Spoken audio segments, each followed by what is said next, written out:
Welcome all the world's friend for pay attention our this the seventh World Conference on Integrative Medicine, and this today we will discussing with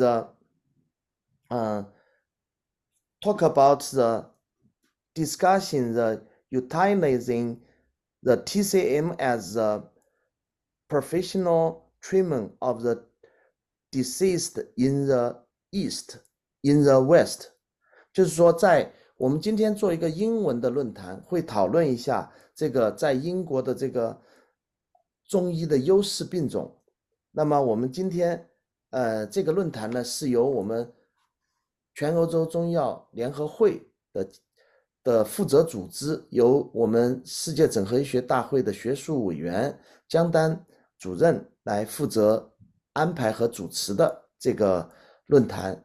那么下面呢，我们就请这个江丹主席先谈一下组织这个论坛的概况，然后呢，我们就从第一位讲员介绍，然后开始播放。So this we are here will be the organized from the England. We have the Professor Jiang will host about this short session.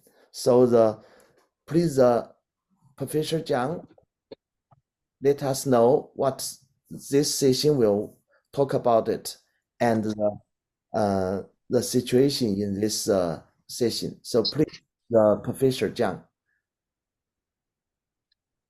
Hello, ladies and gentlemen, all of the TCM consultant and the TCM practitioner throughout the world.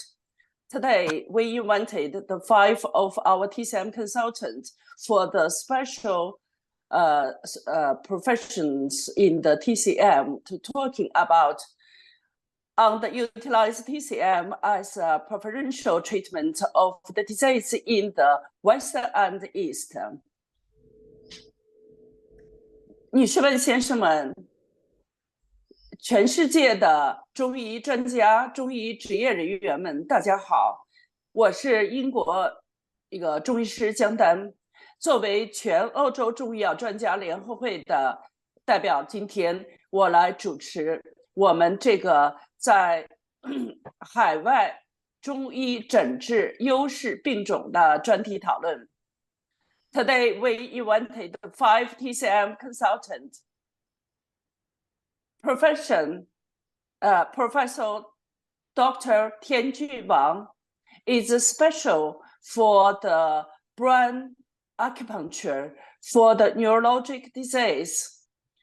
And Dr. Bai Fangzhu is specialized in UK for the TCM treatment to the dermatology disease. Professor Liu Zhongye is a UK TCM consultant, is talking about using the diagnosis and the treatment follow the acupuncture meridians. Dr. Nie Hui is talking about scalp acupuncture on the neurologic disease, and also is Dr. Alex Jacob. He mainly talking about using a concept Shan to treat professional concept Shan to treat the lower vagina or the lower basin infective disease. 今天我们邀请来自英国的5位专家。王天俊教授今天将给我们介绍脑针头部针灸是他特别这个创新的一种临床诊断的治疗方法Dr. 王天俊有他的专著在脑部针灸治疗对于神经精神方面病症展示特殊的诊治疗效。来自英国的祝百芳教授也是在皮肤病专科方面有很好的诊治经验啊，今天将给大家分享他的临床经验。除了湿疹、牛皮癣等常见的病症以外，由这个新冠以后所导致的各种皮肤病症的临床特点和中医诊治要领，他都会给大家予以很好的分享。叶柳忠教授他创新了诊断和治疗就是根据着经络的循诊特点啊，来进行中医的诊治和治疗的一种特殊的临床诊治技能。Dr. 聂慧也是一个应用头针啊，对于精神神经系统病症诊治的一个特殊的临床经验。Alex Jacob 啊，是在英国当地培养的中医专业中医师啊，他今天将以疝啊，就是疝气的疝这个概念来给大家介绍盆腔盆底疾病在临床的诊治特征。那么我想今天我们5位嘉宾都将给大家带来特殊的他们本身具有特色的临床经验和学术体会的分享。下面我们邀请第1位演讲嘉宾 Dr. 王天俊给大家介绍脑针啊头部针灸对于一些神经系统病症的诊治特色。Please, Dr. 王天俊。我们非常欢迎王天俊教授来做这个演讲。我们现在先给大家用 PPT 演示一下这个王天俊老师他的经历和背景。So very welcome the Dr. Wang, and right now let us see this is PPT. It's a talk about Dr. Wang. The Dr. Wang is a professor and he's a principal of the London Academy of Chinese Acupuncture, director of TJ Acupuncture and Brain Center, guest professor of Nanjing University of CN, vice president of the Scope Acupuncture Committees, WFCMS, president of the Institute of the Scope Acupuncture UK. So please, Dr. Wang, that's your time. Thank you, Dr. Fu and Dr. Jiang, for you organize this very valuable and interesting English forum for the 7th World Conference of Integrative Medicine and introduced our speakers. I'm Professor Dr. Tianjun Wang from UK. In this opportunity, I will briefly introduce the topic of my talk, the treating severe depression with brain acupuncture. Based on my clinical experiences and research, I would say brain acupuncture is one of the typical integrated medicine therapy, which combined of classic TCM theory, acupuncture technique, and Western medicine neurological and psychological knowledge. For treating depression of the brain acupuncture, we mostly use scalp acupuncture and the Dao-Qi acupuncture technique to treating severe depression patients, which are not good response for general acupuncture treatment or general TCM treatment. As you know, depression now is one of the common mental disorders worldwide. When it works, it can lead suicide, which generate global health disorders that's leading every year 35,000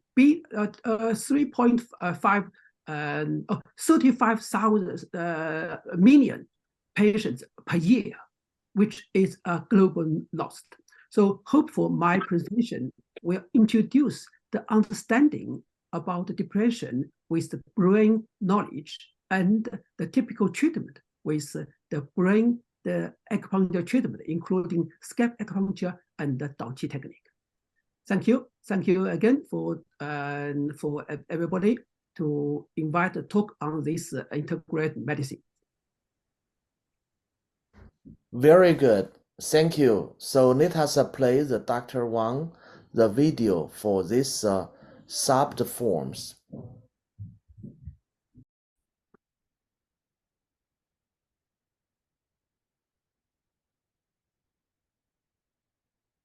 Hi, friends and colleagues. I'm Professor Dr. Tinju Wang. The topic of my talk today is the treating severe depression with brain acupuncture. Thank you for the invitation for the 7th International Integrated Medicine Conference. I think this is my short biography, which has been already posted out. At the moment, the major job for me is the principal of London Academy of Chinese Acupuncture and the director of TG Acupuncture Brain Center. And here's the abstract of my talk. So, what is severe depression? In my knowledge, I will say there are 3 high and 1 low. This is, we know we have a common knowledge about the diabetes. We say 3 high and 1 low. But here, for depression, what are the 3 high and 1 low? The first high is high incidence of disease. In general speaking, the depression, the general depression mode, around the 13 to 20%. The major depression incident, about 5% of population. From the figure of the World Health Organization, more than 200 million depressive patients worldwide, and 1/10 of males and 1/5 of females tend to have symptoms of depression because it's a high incidence. The second high is high relapse rate. More than 50% of patients after first attack will probably undergo a second attack, then 70% and 90%. The third high is a high suicide rate. Compared to other mental disorders or other general health problems, the depression with the highest suicide rate, around 10 to 15% of patients die because of suicide. And around 60 to 80% of patients have suicidal tendencies. It is very high. But what's the 1 low? Low is a low rate of visiting doctors and discernment, which means only around 1/3 of severe patients visiting professional doctors. In China, more than 90% of patients have not been treated. In the UK, less than 25% had treatment. And also, acupuncture treatment for depression is not popularly treated, applied in clinic. In general speaking, the depression clinical diagnosis for severe depression, we have this list. The patient must be had at least 5 of the following symptoms for a period of at least 2 weeks. Yeah, this is our clinical diagnosis. Of course, if for the research or for the specialist clinic, they may have the other more critical interview and questionnaire.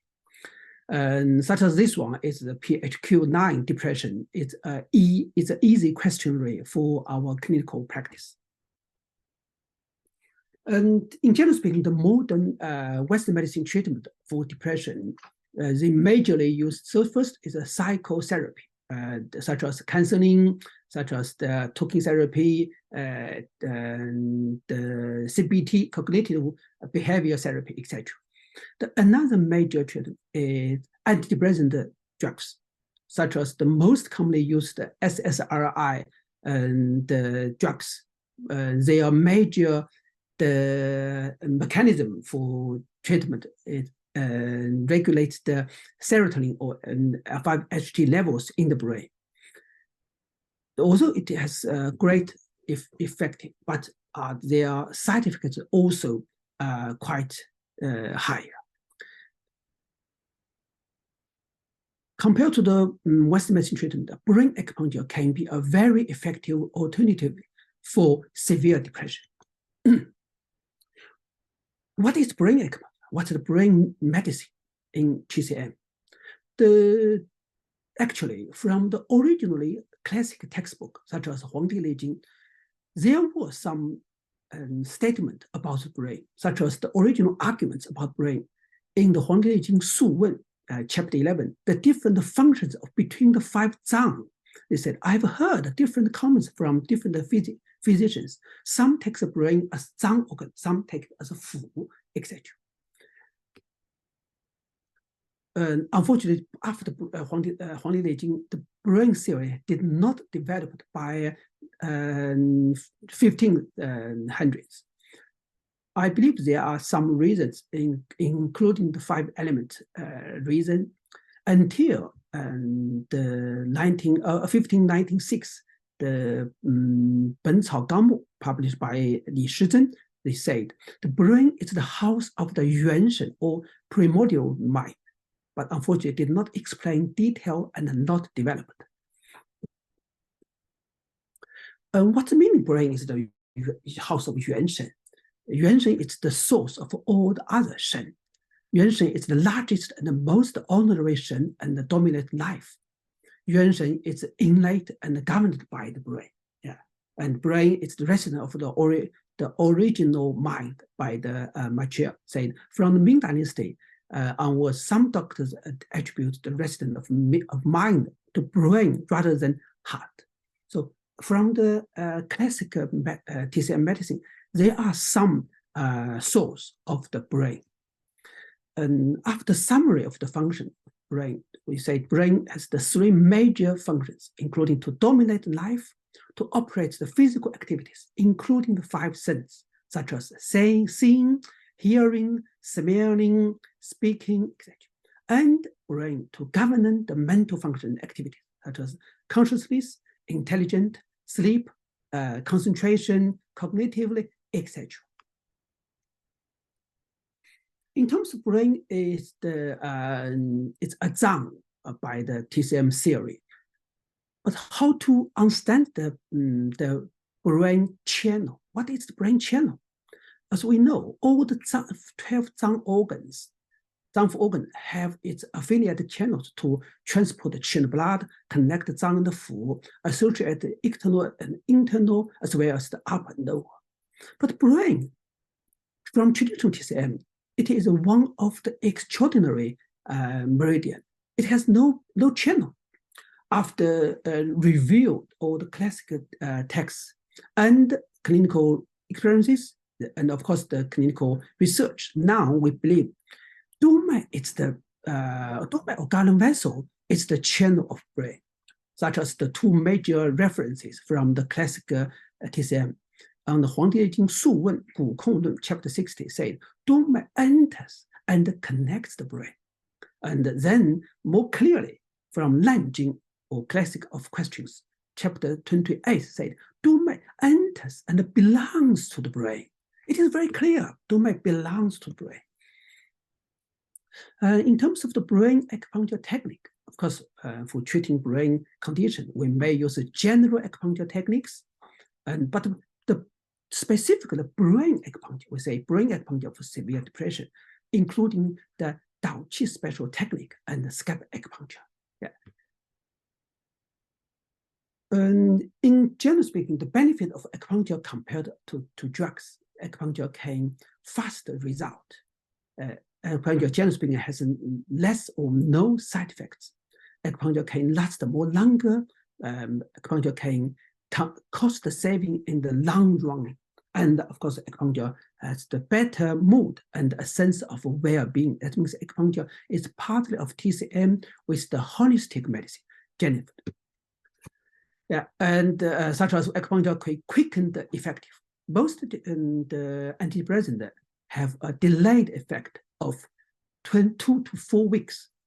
And the antidepressant delayed actions result, the patient reduced compliance, aggravated the symptoms of depression, and antidepressant induced in suicide tendencies. Yeah. So during my research of PhD in 19-year research Chinese medicine, has shown that a group used acupuncture had positive effects, reduced anxiety and cognition symptoms within 1 week of treatment. But the control group, after 2 weeks. Acupuncture can improve the general effect. Acupuncture can reduce side effects, etc. Of course, the significant in the treatment of acupuncture can adjust the general condition. Acupuncture treatment can help keep the balance to the human body. So my result include the different mechanism between the antidepressants and acupuncture treatment shows that they have a mutually supplementary possibility. Yeah. And about the brain acupuncture technique, the one is the 督脉导气 technique. One of the clinical evidence or mechanism understanding of 导气 technique is the 督脉 16 丰腹导气 on the treatment for brain conditions. Of course, we for most of textbook say that 丰腹 is on the risk area. We may use a very shallow superficial needling. Of course, half 寸 to 1 寸 for general condition, it's fine. But as you know, 督脉 is more deep inside the spinal. In addition, from the Western medicine, we can see the between the muscle and the medulla, there is we call a bridge. You can see from the picture the minor, the rectus capital posterior minor. This muscle connected with the medulla from this bridge. When we do the 16 导气 technique, the needle could or need reach or close to this medullar bridge, but not touch the medulla. It can directly regulate the brain flow circulation and can directly regulate the function of the brain. So from both sides of the Western medicine and the traditional Chinese medicine, we integrate Western medicine with Chinese medicine, acupuncture. We can both understanding when we do the 督脉 16 丰腹导气 technique to treating brain conditions. If we can reach this medullar bridge, that means slightly deep insertion with safety and effectiveness. The depth will be between 27 to 35 millimeter, which means 0.1 寸 to 0.3 寸, which could generate safety but effectively the needling technique. Okay, this is about a sample of the 导气 technique. Another special technique for brain treating severe depression is we call scalp acupuncture. The typical scalp acupuncture area called spirit emotion area. This area can help to regulate the front lobe of the brain function and which control the emotion disorders such as depression, anxiety, stress, insomnia, brain fog, etc. For scalp acupuncture treatment, there are several key factors, including the suitable areas selection, and then the right angle of needling. You can see between 20 to 30 degrees, and to cover the most depth of the area. Finally, the stimulation, which means we need a frequency about 200 movements per minute. That is the key technique of scalp acupuncture. Of course, there are many successful cases in research. This is a typical sample for depression. This patient suffering depression more than 5 years. He couldn't finish his uni study, just quit and stayed at home. He couldn't move out of the house. And he also failed needles. Then I start to treat him with acupuncture on the abdominal first, because abdominal acupuncture on the 任脉 12 中脘 can generate the stimulation for the brain, but with less sensitive and even no sensation. Then after that, and then apply the needling on his head. That's generated better result. After couple sessions, he getting much better. He can enjoy and happy, etc. And of course, there are many other successful cases, and I published some on my YouTube and my Facebook. Such as this lady, severe depression patient, had much better after first treatment, particularly on her bad dream hallucination. Yeah, there are many videos. And to summary for my research at clinic, after more than 20, 30 years clinical experiences and my PhD research, acupuncture of depression, I published this English book called Acupuncture for Brain, Treatment for Neurological and Psychological Disorders. This book published by the world famous science, technology, and medicine publisher called Springer. The book in total about 100,000 words, 33 colored illustrations. The part one, the first part of the book, is about the theory of acupuncture for brain, including the classic TCM brain, the modern brain science, and also introduce the special technique, including scalp acupuncture and the Dutch technique. The second part of the book, which describes the treatment of brain disorders, including two major parts of the neurological disease and psychological, such as stroke, Parkinson's disease, Alzheimer's disease, etc. For the psychological or mental disorders, in the book listed several commonly seen the conditions. The first one is depression. Yeah, how to treat depression with brain knowledge, brain special technique has been detailedly explained in this book. Yeah, anyone interested for the book, you may find these references. And of course, there are some other mental conditions include as well, such as anxiety, bipolar disorder, post-traumatic stress disorder, insomnia, substances abuses, etc. Yeah. Yeah, then that's all for today, my talk. Hopeful, based on this short presentation, I have explained what are severe depression, which including 3 high and 1 low. What's the general Western medicine treatment for depression? And of course, what is the brain theory in traditional Chinese medicine?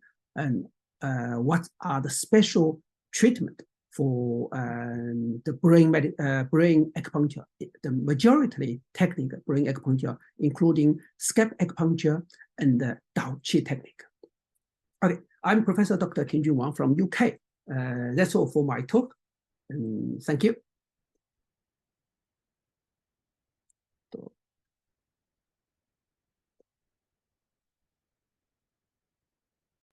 So, very thanks, Dr. Wang, your share.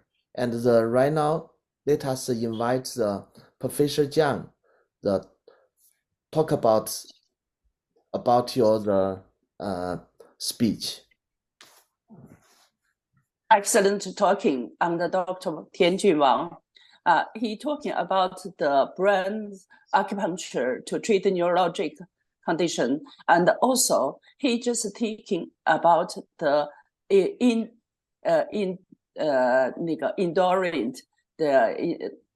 introducing the qi is follow the introducing the qi is making our treating powerful, much strong, is also can be suitable to treat special refractory disease. So this is excellent clinic experience. Thank you for Dr. Tianjun Wang. Yes, the Dr. Tianjun Wang already joined us for a few years, and he always brings some surprise for us. Especially, he always research about the brain acupuncture, the this is very helpful, even the COVID and a lot of the problem. So thank you so much for Dr. Wang for joining us. So right now, let me introduce the next speaker and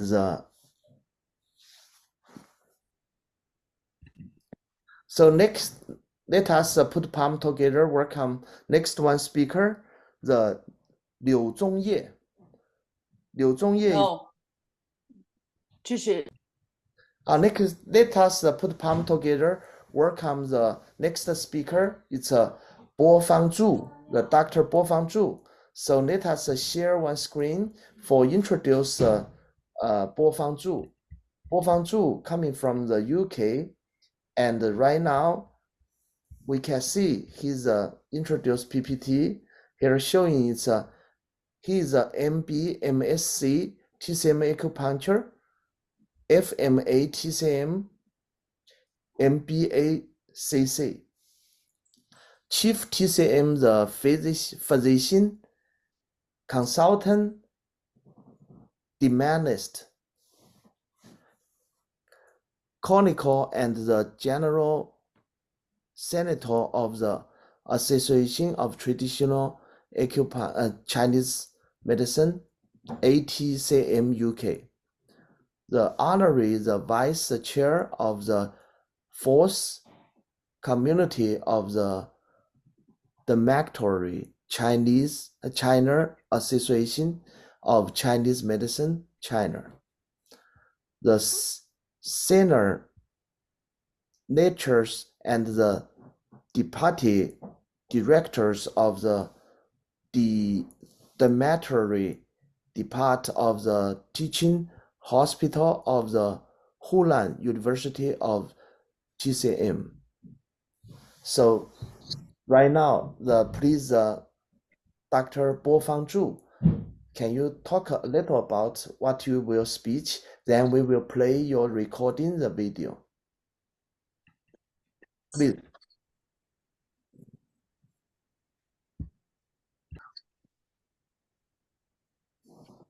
Thank you very much. Thank you for Dr. Fu, and thank you for Dr. Zhang. It's an invitation for this talk. So to briefly introduce my talk, as you may know, severe atopic dermatitis is mainly manifest as a wide area of dry skin redness, skin accompanied by scratches, generalized thickening of skin. In Western medicine, it mainly involves steroids, immunosuppressant, and the latest biological targeted therapy. Although it is effective, but it has a lot of disadvantages like noticeable side effects, drug dependence, easy recurrence, and unsatisfactory long-term effects. Whereas in TCM, we view atopic dermatitis as pathological associated with wind heat, heart fire, blood stasis, and blood and iron deficiency. So with our treatment, we are based on syndrome and disease differentiation with the basic universal prescription of Jiawei's Di Huangyin with modification of anti-itching, anti-allergy, antiviral, and anti-inflammatory detoxification. So basically, today I just take this opportunity to introduce my own experience and to share with doctors all over the world. That's my a brief introduction for my topic, my presentation. Thank you. Very good. So let us play your recording for our conference speech. So let us play the video. Good morning, ladies and gentlemen. My name is Bai Fangzhu in London. The topic of my presentation today is the TCM treatment experience of severe atopic dermatitis. As you may know, atopic dermatitis, also known as atopic eczema, is a chronic, recurrent, inflammatory skin disease associated with genetic allergies, often accompanied by asthma, allergic rhinitis, and other allergic diseases. The lesions are characterized by papules, pimples, crusting, and exfoliation, which heal with hyperpigmentation or hypopigmentation of the lesions. Itching is intense and severe. TCM views is as a disharmony of qi, xue, yin, yang, and zang organs. And the treatment should be based on holistic perspective, syndrome differentiation, and disease differentiation. I'm here today to share some of my experience of improving the efficacy of treatment, reducing recurrence, and achieving relatively long-term effects of the disease. The lesions, the acute lesions, the acute phase, mainly showing red, edematous, weepy, scaly patches, and plaques. Occasionally, vesicles are present. Whereas chronic phase, the skin lesions are red, dry, and scaly patches, and papules after scratching and rubbing. Also, lignification, cracks, and crust often happen after that. The symptoms are mainly intense and severe itching, which is aggravated by exposure to allergens, dry air, sweating, local irritation, woolen clothes, and emotional stress. As you can see the picture, the first one is the acute lesion. Second one is chronic lesion. The third one is chronic lesion with lignifications. Very often, if without proper treatment, atopic dermatitis can come with complications. The most common complication is secondary bacterial infection. And also can be herpes viral infection and other infections, and cataracts in some cases. In Western medicine, the treatment for mild and moderate atopic dermatitis, mainly supportive treatment, topical treatment, and system treatment, including antihistamine, antibiotics, antiviral, antifungal medication, if they have complications of those infections, and phototherapy, including UVB and PUVA treatment.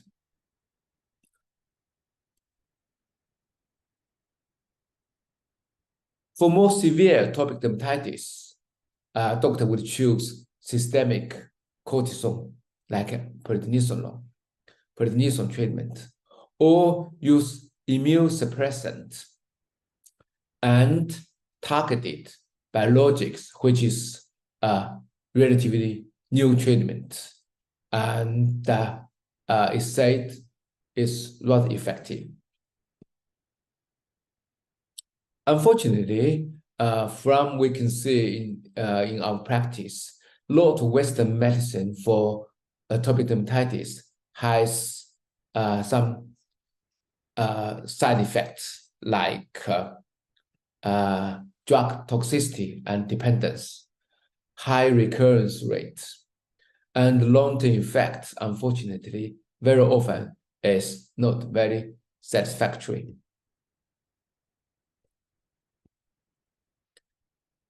Luckily, in Chinese medicine, TCM treatment have some advantages compared to Western medicine for the treatment, like advantage of a personalized treatment, advantages of holistic perspective and comprehensive treatments, also has better advantage of safety and fewer toxic and side effects. In TCM, we think atopic dermatitis are mainly associated with pathologically with wind heat, heart failure, blood stasis, blood deficiency. So the treatment, major treatment is syndrome differentiations. We are in UK, from my own experience, working experience, we found most cases can be categorized into 3 groups of syndrome, which is blood heat and wind dryness, blood stasis and damp heat, and deficiency and blood dryness.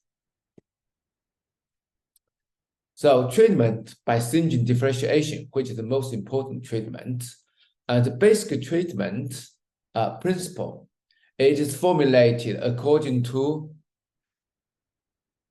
pathologic characteristics, which is to dispelling wind, clearing heat, nourishing blood, and activating blood circulation, calming in the mind, and relieving itching, and supplement with dampness elimination if there is exudation. So the general principle, the general formula is, my own formula is 加味地黄饮. The prescription is 防风、荆芥、白吉梨、姜茶、苦参、苍耳子、熟地黄、当皮、黄连、当归、白芍、丹参、酸枣仁 and 生甘草. So obviously, one formula, it can't treat every case of the disease. So we do need to modify it according to the syndrome differentiations. For blood heat and wind dryness, we should add 蒲公英、金银花、白茅根, and 玄参. For blood stasis and damp heat syndrome, should add 桃仁、红花、土茯苓 and 车前子. For deficiency and blood dryness, 麦冬、首乌 and 熟地黄 should be added in. Apart from syndrome differentiation treatment, for atopic dermatitis, it is also important to have lesion differentiation and treatment, which is we can add different treatment or modify the treatment according to the lesion differentiations. For exudation, erosion, we should dry dampness and strengthen the spleen. Use 车前子、白术、苍术 and 薏苡仁. For dry and flake skin, should nourish blood and moisten skin. 熟地黄、沙参、麦冬、何首乌、胡麻仁、白芍 should be added. For chapped skin, should nourish and moisten dryness. We use 葛根、白及、地骨皮、天花粉、淮山. For hypertrophy skin, which thickening of skin, should nourish and blood and activate blood circulation. 玉竹、知母、何首乌、川芎、鸡血藤 should be often added in the prescription. For blood scab, should clear heat and cool blood. We choose 紫草、茜草、青黛、白茅根. For hyperpigmentation, should activate blood circulation and nourish kidneys. 白芷、白附子、珍珠粉、玫瑰花 and 桃仁 should be added. For scorching hot, should nourish and clear the heat. 胡黄连、青蒿、鳖甲、枣皮、生石膏 should be added. For severe erythema, should cool blood and clear heat to detoxify, usually using 白茅根大青叶, and 板蓝根.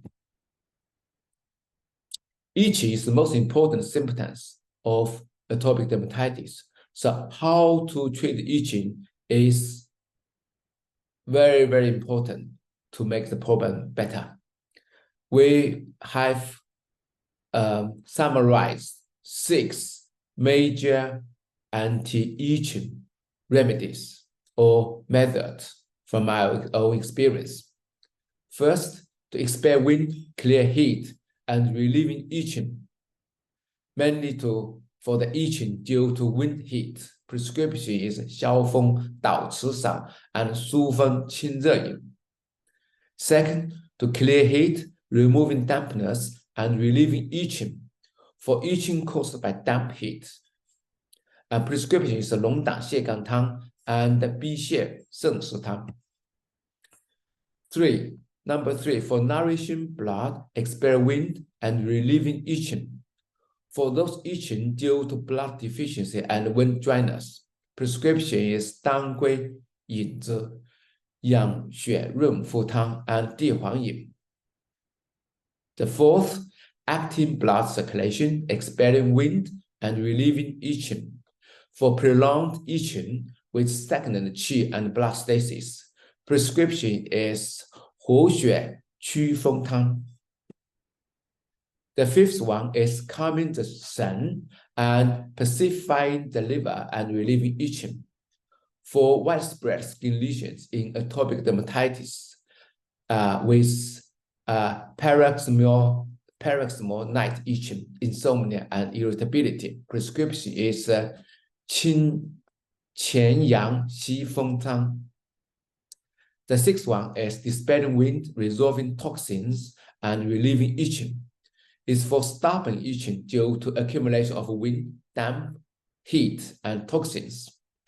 The prescription is 全虫方 and 乌蛇祛风汤.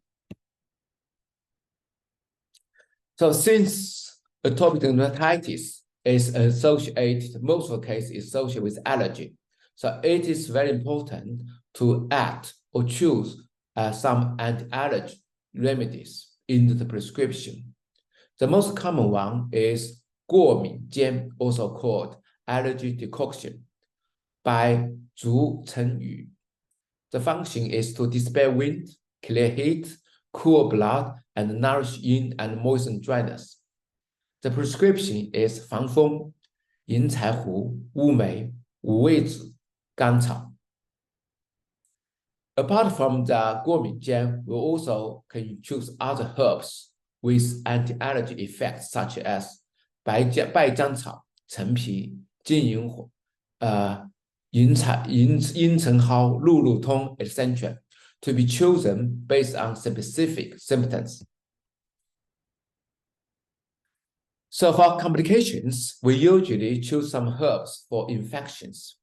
The herbs for anti-infections with of bacteria like 黄连、黄芩、黄柏、马子线、紫花地丁、十大功劳、蒲公英、金银花. For antiviral herbs, we choose 板蓝根、大青叶、败姜草、紫草、薏苡仁、全虫、贯众 and 穿心莲. Now, treating atopic dermatitis is one thing, but very often, even the patient get much better, it's easier to recurrent. So we should do something for anti-relapse. One of the most important thing is take care of skin care and to moisturize the skin. So ask the patient to reduce the bathing times and frequency. For skin moisturizing, I should use things like E45, deeper base, hydromal ointment such as sort of cream. And also, I made a special herbal formula for prevention for be taken where the patient got better. It's called 祛风润肤丸. The prescription is 淮山、黄芪、白术、当归、熟地、生地、麦冬、沙参、防风、陈皮、知母、黄柏、生甘草. It's mainly for atopic dermatitis in the remission phase to protect the skin barrier and prevent relapse. Externally, we choose some external treatment in combination with internal treatment. As for the external treatment, it's quite important to choose the suitable pattern according to the lesions. Here, I would like to introduce some of my some of the product I use most of my own formula. First one is the cream. It's called 皮炎膏. That is for it consists of 黄连、当归、黄柏、生地黄、苦参、青蒿、青黛粉 for chronic atopic dermatitis and insect bite dermatitis, that sort of things. For the oil, we have this compound 紫硅油 for oil. It consists of 紫草、当归、地骨皮、丁香 for chronic atopic dermatitis with dry and cracked skin. For acute flare-up of dermatitis, secondary infection with redness, swelling, exudation, separation, and significant itching or pain, I would use 清代散, which is a classic formula, either with a powder, oil, or cream. Also made my own eczema dermatitis wash prescription with 艾叶、荆芥、防风、生地、当皮、苦参、明防、马铃肖、白藓皮 and 鹿鹿通 for atopic dermatitis, seborrheic dermatitis, summer dermatitis for patient have wash. And for patient have viral infection, I made an antiviral wash, which I use 香附子、马齿苋、紫草、大青叶、败姜草、白藓皮、木仔草、地骨皮 and 桃仁 to activate blood circulation, to detoxify and antiviral. For atopic dermatitis complicated with viral infection. Acupuncture in treatment. For treatment of severe atopic dermatitis, acupuncture often used in conjunction with internal and external herbal remedies. It can help alleviate emotion, improve sleep, control itching, enhance treatment effectiveness, and shorten the course of illness. The basic principle of acupuncture is to clear heat, eliminate dampness, cooling blood, dispelling wind, and nourishing yin and blood.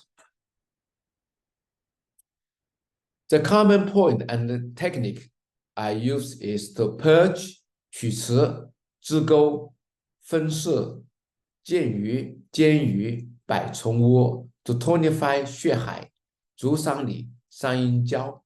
Often I use wet cupping or bloodletting on 大椎、膈域、尾中. So here I would like to share two cases of atopic dermatitis. The first case is an old gentleman and with chronic eczema for over 20 years and worsened for 5 months. And the principal treatment is nourishing yin and blood, dispelling wind and moistening dryness, clearing heat and dampness, and relieving itching. I use the 加味地黄饮 with modification. And after 3 weeks of continuous treatment, this patient, all of his rash and the itching and burning sensation are disappeared, and the skin was much smooth, and the patient was basically cured with no recurrence.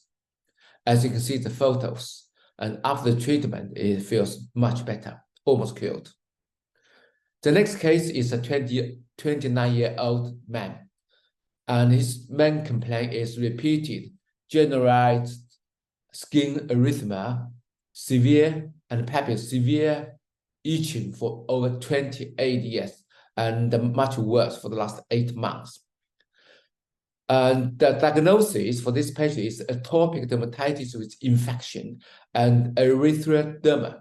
So the treatment basically is to clear the heat and detoxifying, cooling blood, and nourishing in eliminating dampness and dispelling wind. This patient, I mainly use external treatment and a little bit internal treatment. So internally, I use Jiawei Di Huang Yin with a granule, 3 grams at a time, 3 times a day. Externally, I use the herb bath prescription, which is 黄芩、艾叶、黄柏、苦参、牡丹皮、当归、麻子线、路路通、防风、白藓皮、石菖蒲 and 芒硝. So for full body bath once a day for 10-15 minutes. After 2 weeks, reduce to 2 to 3 times a week. After about 1 month, less than 1 month treatment, the patient will feel much better, and the redness, swelling, burning, itching, stinging all disappeared, and most of skin lesions have significantly reduced. The skin itself also become lighter, softer, and moist. There are only a few small dry patches, flakes, and pigmented spots remaining on the face, neck, and limbs. As you can see, the treatment before and after treatment, the change is very obvious. To summarize, severe atopic dermatitis mainly manifests as a wide area of dry red skin accompanied by scratches, generalized thickening of skin, cracking, it's intense and persistent itching. Western medicine treatment mainly involve local steroids and immunomodulator and systemic use of steroid, immunosuppressant, and phototherapies, and the latest biological targeted therapy. Although it is effective, it has a disadvantage of noticeable side effects, drug dependence, easy recurrence, and unsatisfactory long-term effects. In TCM, it views atopic dermatitis is pathologically associated with wind heat, heart failure, blood stasis, and blood and yin deficiency. Our treatment are based on syndrome and disease differentiation with basic universe prescription of Jiawei Di Huang Yin with modifications of anti-itching, anti-allergy, antiviral, anti-inflammatory, and detoxification.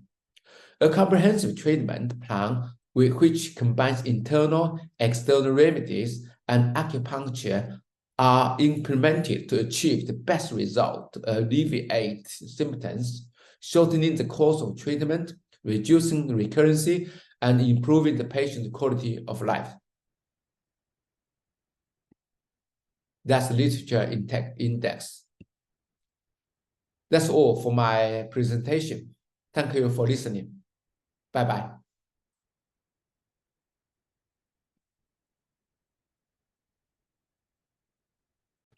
Oh, very good speech, very good speech. So thanks Dr. Bo Fangzhu, and everyone have the skin problem, but you have a lot of experience treat the skin problem. So right now, please, Dr. Patricia Zhang, the speech, talk about your speech. Thank you, Dr. Zhang. Excellent talking about the Dr. Zhu. Atopic dermatitis is a kind of refractory disease to treat it with Western medicine.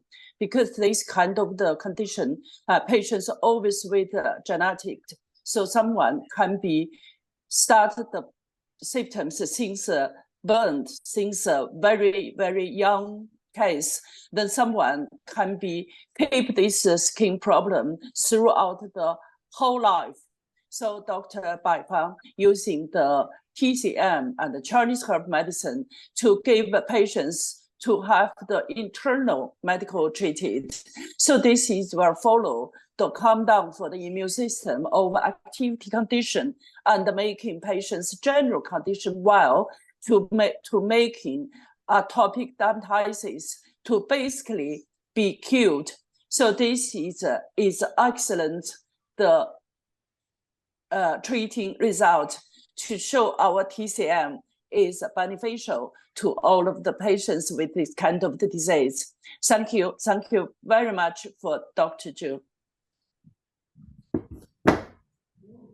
So now we will very happy to invite the next speaker and the Liu Zhongye, Dr. Liu Zhongye. He already here. So let us let us share the screen. Then let us showing the Liu Zhongye, the PPT.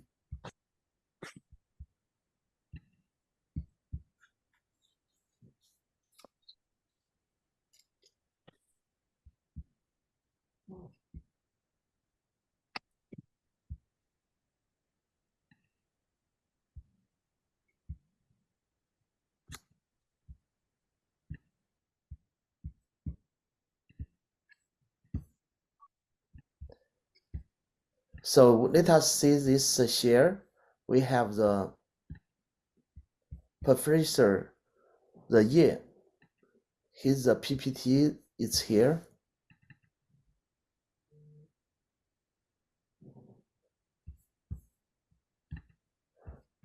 So he is the president of the Chinese Acupuncture and Herbal Medicine Alliance, General Secretary of the Institute of the Scalpel Acupuncture UK, Director of WFCMS, lecturing in several TCM academies across Europe, including LACA London, World Academy of Acupuncture Poland, and the Swiss TCM University. Served as a special advisor for the joint training of the masters and the doctor's program at the Shunan College of the Traditional Chinese Medicine and the Nanjing University of Traditional Chinese Medicine in the UK. So right now it's Dr. Ye, the time. So you can first speak a little bit about what you talk about in your video. Thank you, Dr. Ye. Thank you, Dr. Fu, and thank you for your inviting, and thank you, Professor Zhang, to have invited me to be here. I suppose I'm a new face in here, and the things I'm talking about today in this forum is also a new topic. This is about a new style of my treatment strategy in terms of obtaining precise differentiation and achieve immediate and good results in acupuncture and herbal medicine. So my style of differential diagnosis is called 循证 technique, which means looking for the core truths of the illnesses. It's actually a style based on a precise meridian palpation and the reading of those the illnesses. So finding the messages and information about the body by rating of the meridian sensitivities and also the reactions from mild stimulations on the certain points.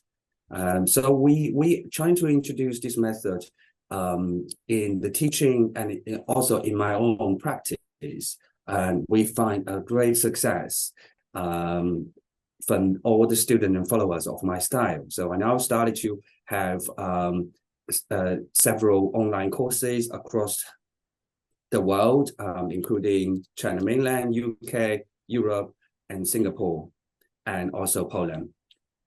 So today's topic is about how the Xunzhen technique is integrated with the AID principle, the differential diagnosis of AID principle. It's based on the fact that the general practice of TCM diagnosis usually find it very difficult, especially for those beginners of TCM practitioners, find it very difficult to deal with many of those complex conditions like a mixture of hot and cold, mixture of deficiency in excess, so all these kind of complexity in the reality of a practice. Many of the doctors had difficulty to really to identify what is the pronounced situation in the treatment plan. So therefore, with a good combination, because the Xunzhen technique is combining the what we call quantitative ratings of the points, because we do pressing on the point, looking for the sensitivity and rate in numbers, and also on those sensitivity areas, and then we give specific stimulation on the point to check on people's reaction and the improvement on the symptoms by the stimulations to be able to get what actually is causing this the pathology of the certain symptoms. Therefore, we can get a clearer picture on what's going on with the body. So the features of these styles are all coming from the classic Chinese classic books like Yellow Emperor book, Nanjing, and even Shanghai, and Wenbin, and which will be taught a bit in depth in the lectures. And also by the end of this lecture, I'm going to share one case. This case is not that usual case and not that easy for most of the Chinese practitioners. They call narcolepsy, which means the sudden sleepiness of the patient, which cannot get really properly diagnosed and treated by Western medicine. And with my style, it's easy to very easy to get a picture down and read the situation and give a proper treatment plan on that. Very good. So right now, let us play your recording video. Then we will understand more. Thank you so much. Hello, everyone. This is Dr. Liu Zhongye. I'm from the UK.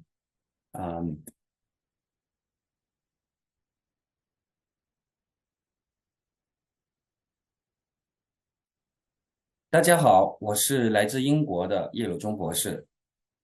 祝贺第7届世界整合医学大会将于12月1到3日在广州广交会展馆、美国的硅谷国际医药大学和线上同步进行视频。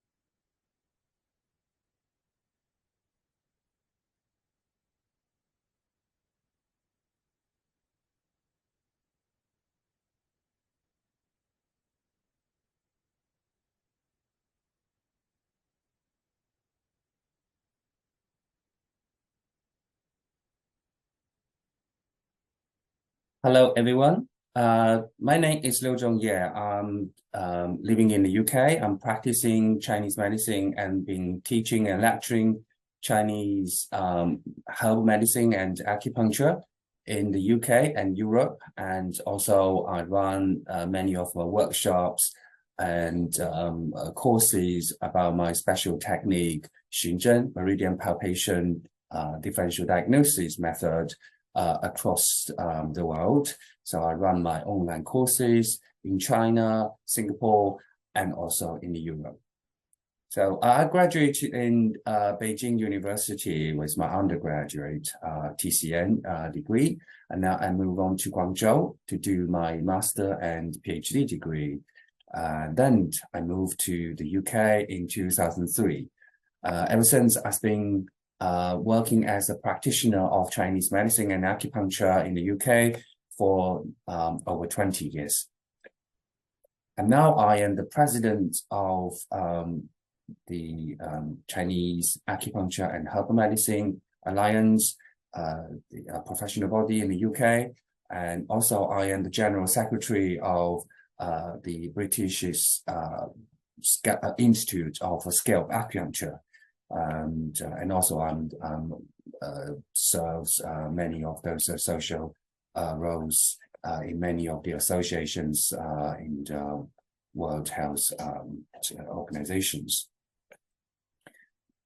My topic about today's talk is about the relations between my style of acupuncture, how the meridian palpation diagnosis, and the differential diagnosis by 8 principles. So everyone knows in the conventional TCM practice, we have many different types of differential diagnosis methods to suit different circumstances and different settings in practical realities. So therefore, the most well-known diagnostic methods include the Bagan, the 8 principle, and also pathological factors differentiation, or qi, blood and body fluid, 精液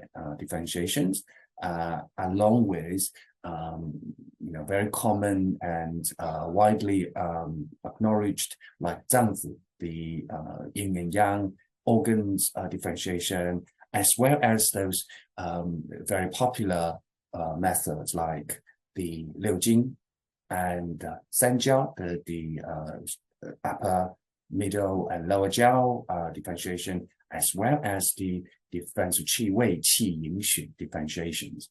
However, when we, the list can go long on and on different settings in clinical realities, we found traditionally people still believe the 8 principles are the core of all the other diagnostic methods. That's because it has provide a structure of a more thorough and full range and complete view of the illnesses. So therefore, 8 principle is the core, is the key of a successful practice of Chinese differential diagnosis, and also is the core and is the key to a success of differential treatments. In terms of the 8 principle, these yin, yang, 表里, external and internal, 寒热, the cold and heat, and 虚实, excess and deficiency, are those subline of those 8 principles. However, when we actually look into those application of these different types of differentiation, we need to look into the different settings. It's because although 8 principle is the key, it provides a general rules and general structures. But when we talk about a particular condition, we still have to go down to a more details and specific type of differentiations. So therefore, when people's coming in with a specific conditions, 8 principle is the one you need to start with. Then there will be, you need to identify the exterior from the interior. And further down, you need to identify the deficiency from the excess, and also the cold and the heat from identify the cold from the heat. So and along with that, there will be so for the pathogenic factors differentiation, or the qi and blood and body fluid, all can be fit into in different settings. When we look and study particularly into the cases, you will find out all types of differentiation are all very helpful. However, they have their own specific condition. So this is the when we talk about specific conditions, then the advantage of that, all these differentiation methods, they all have their good point and bad point. They're good on their specific advantages field, but then you'll find they are not helpful if they are fit into a disadvantageous settings. So therefore, we found either those specific differential methods or the A principle, they are not ideal for a person who's seeing a vast range of different conditions, or for the new beginner of Chinese medicine practitioners. They will have difficulty to identify specific things, especially with complicities. For example, you have a mixture of heat and cold, you have a mixture of exterior and interior, or a mixture of excess and deficiencies. So then, which one you're going to set in for, and which specific differential method you can use for this, sometimes can be confusing, sometimes can be really difficult to start in. And that's how those clinical complications comes in and causing the argument among doctors and also confusions among students. So I have a personal case many years ago, which started off me exploring more into these, finding a new method or that can include all factors into one effort of exploring. So this case is the dandruff on the scalp, and we found this case has the symptoms of yin deficiency. He has a night sweat, feeling hot at night, morning thirsty. However, he also have those puffy head, scalp, with wide the skin shelter off from the scalp, and you also have the cold feelings and cold hand and feet, and general feel tired in the morning, stiff in the mornings, and tongue coating, greasy coatings. So you will find out a lot of heat and cold, and also deficiencies and excess, exterior, interior, all mixed together. And that is the real, sort of challenge for a doctor who is not really good at picking up those key and pronounced factors to trying to sort out the problems. In the end, my method of differentiations by the guidance of meridian palpation and rating of different points on different meridians helped me to clearly look into this case and help to identify whether this case is a excess dominant or deficiency dominant, whether this is a heat dominant or cold dominant or a mixture. And then, and particularly can help me to specify which organ and which meridian has the cold, which organ and which meridian has the deficiency or the heat, and all that can be put into one composition of herbal remedy. So the formula is formed by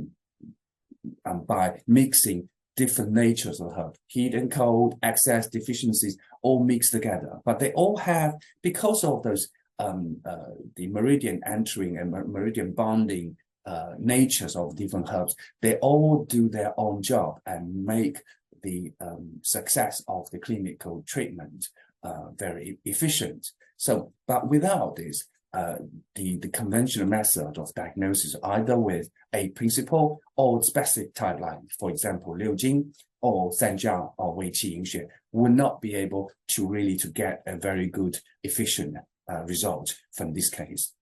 So this is what I said. The meridian palpation differential diagnosis, which I name it as 寻真. 寻真 means looking for the truth technique, okay, and to help to get a more precise readings of differential diagnosis, and these methods of diagnosis system provide a very good tuck-in method to help our body to help all the practitioners to deeper and explore more precisely on those the relevant pathologies of these conditions. So the question is, what is 循证 Okay, what is the Xunzhen technique by meridian palpations? Basically, I would not call this is only a method of diagnosis. It's a method, a treatment, we'll call structured treatment protocol by meridian palpation differential diagnosis. That means the main method to do this differential diagnosis is by palpating the meridians. But the treatment is a complex because that can fit in all different steps in procedures to help us to guide us into the proper treatment by either acupuncture, acupressure, massage, cupping, or even herbal remedies. So they all fit into this complex system of protocol. So that is the Xunzhen technique I'm trying to introduce to everyone here. The characters of Xunzhen, first, it's different from the traditional or conventional, what they call meridian differentiation, because we are looking for the sensitivities, raised sensitivity of specific meridians. And this is mainly composed of two. One is the raised, like pain levels, raise the pains on a specific point. Pressure, also looking for those hollowness of the point, which normally indicating the deficiencies. And then you have, but this is different from those conventional, looking for those nodules or pains and different complexities of meridian presentation. The Xunzhen only look at for the pain or the hollowness, the empty points. And also particularly we emphasize the left and right and different, which is not very much paid much attention by the conventional meridian palpations. So we say left is to do with yin nature and right is to do with the yang nature. And also to be able to enable us to get a precise reading, we normally require the quantitative rating of the point. So basically with different numbers that can help us to evaluate the different the importance and pronounce of the specific meridians and the points and to do with specific pathologies related to those main symptoms and that people present with. And also we introduce what we call test treatment method that can help us to immediately see what method, what point can help to improve the symptoms and to get the best and precise readings of those conditions and get the best result from a smaller and more precise selection of points.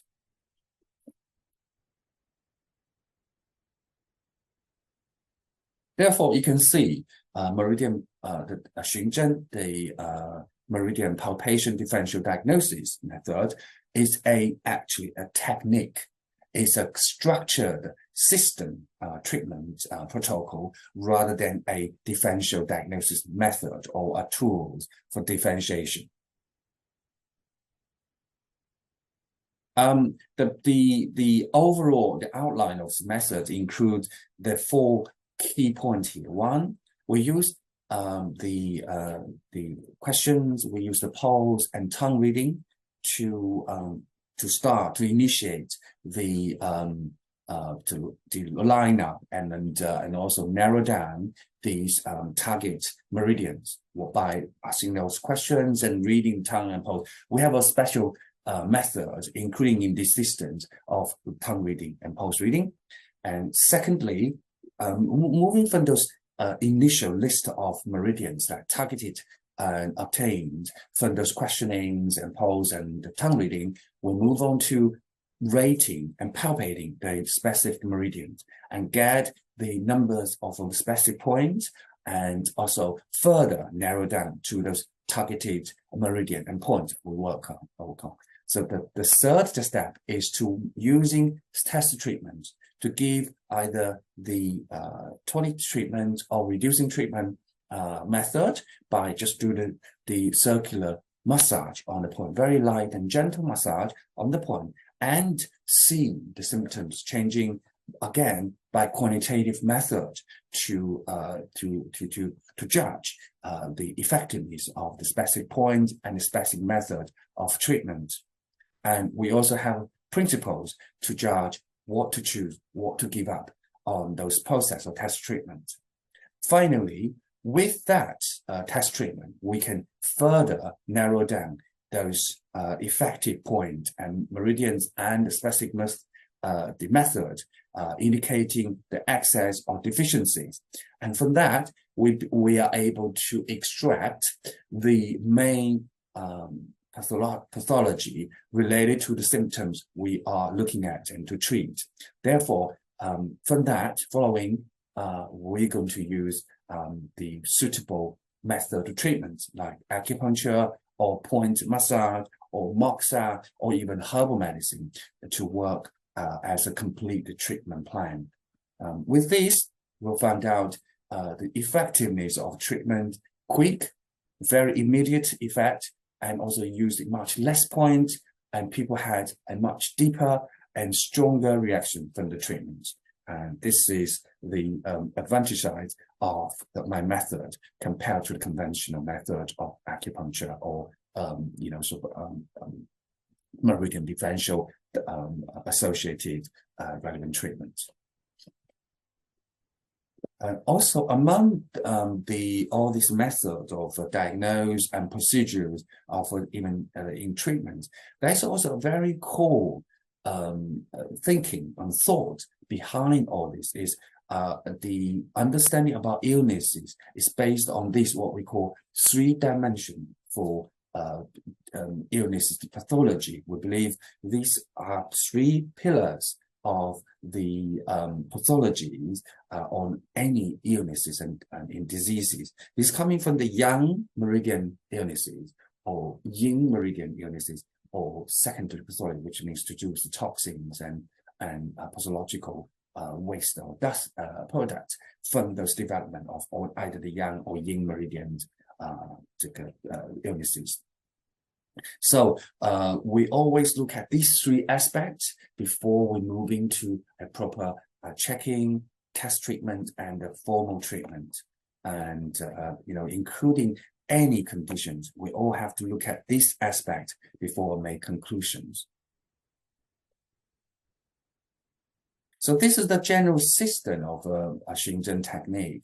However, how can it be different and how can it be fit into the conventional A-principle differential diagnosis?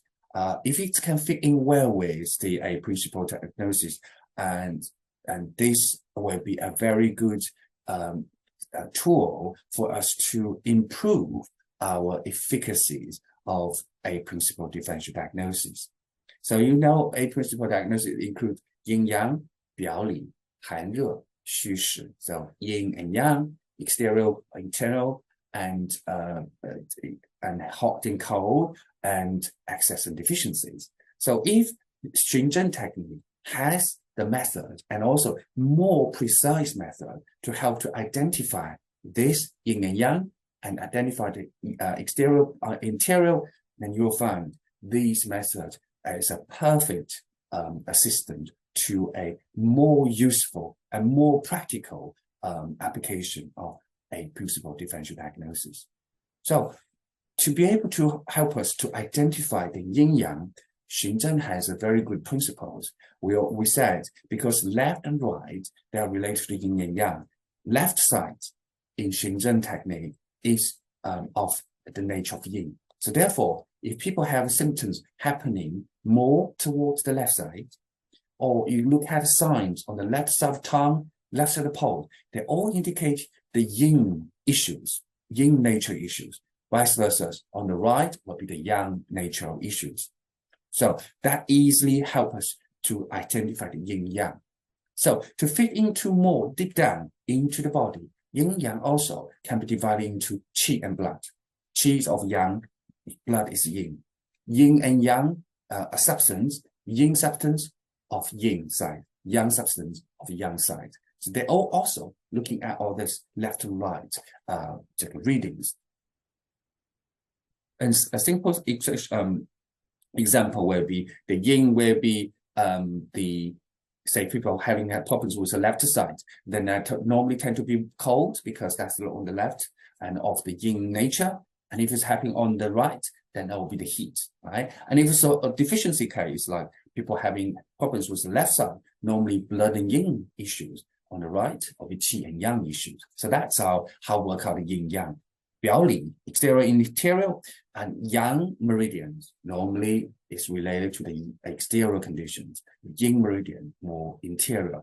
And on top of that, you also have the pathological product. So those secondary pathologies, including phlegm, damp, fluid, or blood stasis, they all have their diagnosis point in the Xingzhen technique. So we have more specific and allocations with different precise readings of the different meridians. So they can help us to get a much more easier.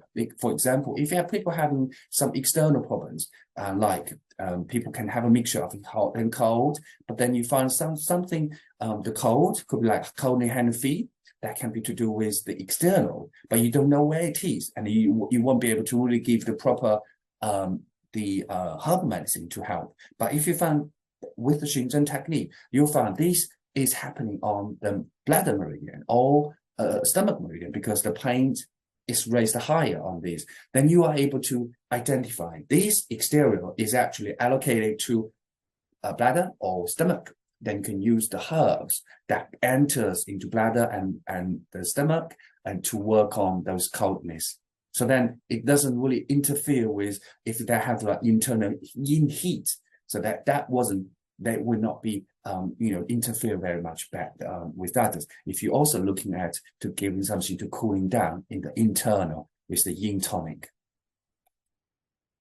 So the same idea with the hot and cold, right? Left side is more cold, right side is more heat. So therefore, it's easy to be identified, and precisely reading.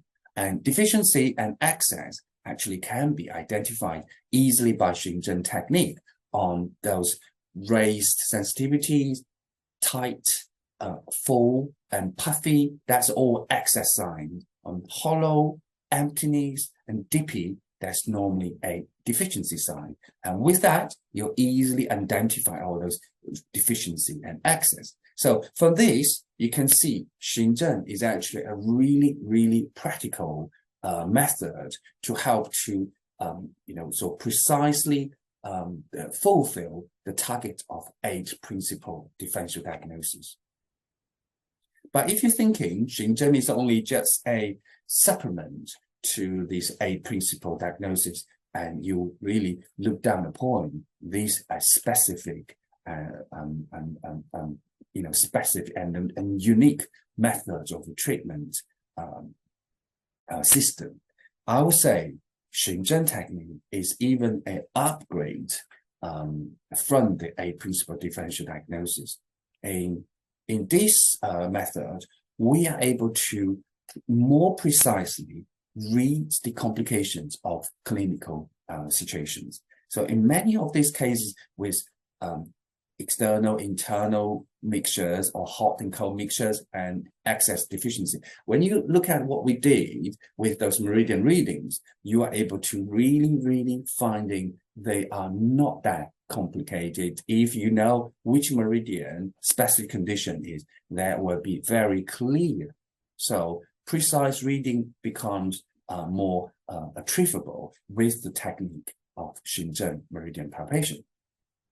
Also, with this is all based on the meridian associations. So because we're checking all 12 meridians and we are able to read each individual meridian's conditions, they have cold or hot, or they are deficient or excess, they are on the qi or on the blood or yin and yang side of problems. They are all very clear messages presenting on a specific meridian. So once you get these, you are able to understand the whole situation. Plus, based on those specific numerous numeric readings, I mean, you do the rating of the raised the planes on that, and also rating on those hollowings, you are able to get higher numbers and compare the lower numbers, you are able to pick up those one with the higher numbers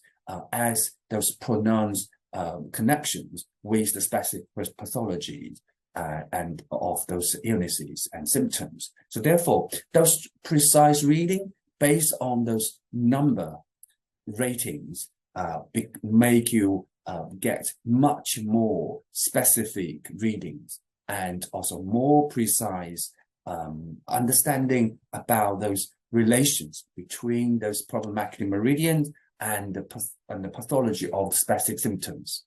Yeah, so we have those reading on the yang meridians, reading on the yin meridians, and reading on those secondary pathologies. You are able to get a much clearer picture which one, the meridians had higher ratings and on this yang meridian and higher rating on specific yin meridian. They are the one you need to look at first, rather compared to those ones has lower and even subtle ratings on those the other meridians. So therefore, you can get a more clearer details reading and in-depth on those body.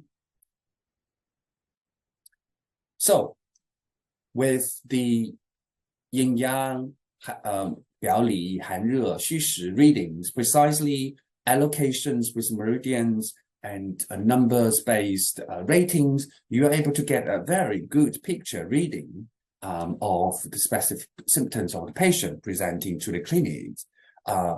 Based on that, we also introduced the test treatment, which will further help us to understand the conditions. Because you get the ratings, you know there's something wrong with this meridian, but you don't know what is happening to this meridian, whether this is specific need deficiencies, need tonifications, or excess need reducing. And sometimes there's so many points and a meridian raising high, you still cannot identify which one specifically related to the condition. Then you can use this test treatment to help to see through and to choose the one that particularly related to the symptom, because the points respond much quicker and efficiently to those symptom improvement will be the one related to the pathology of the symptom. So that's what the test treatment is for.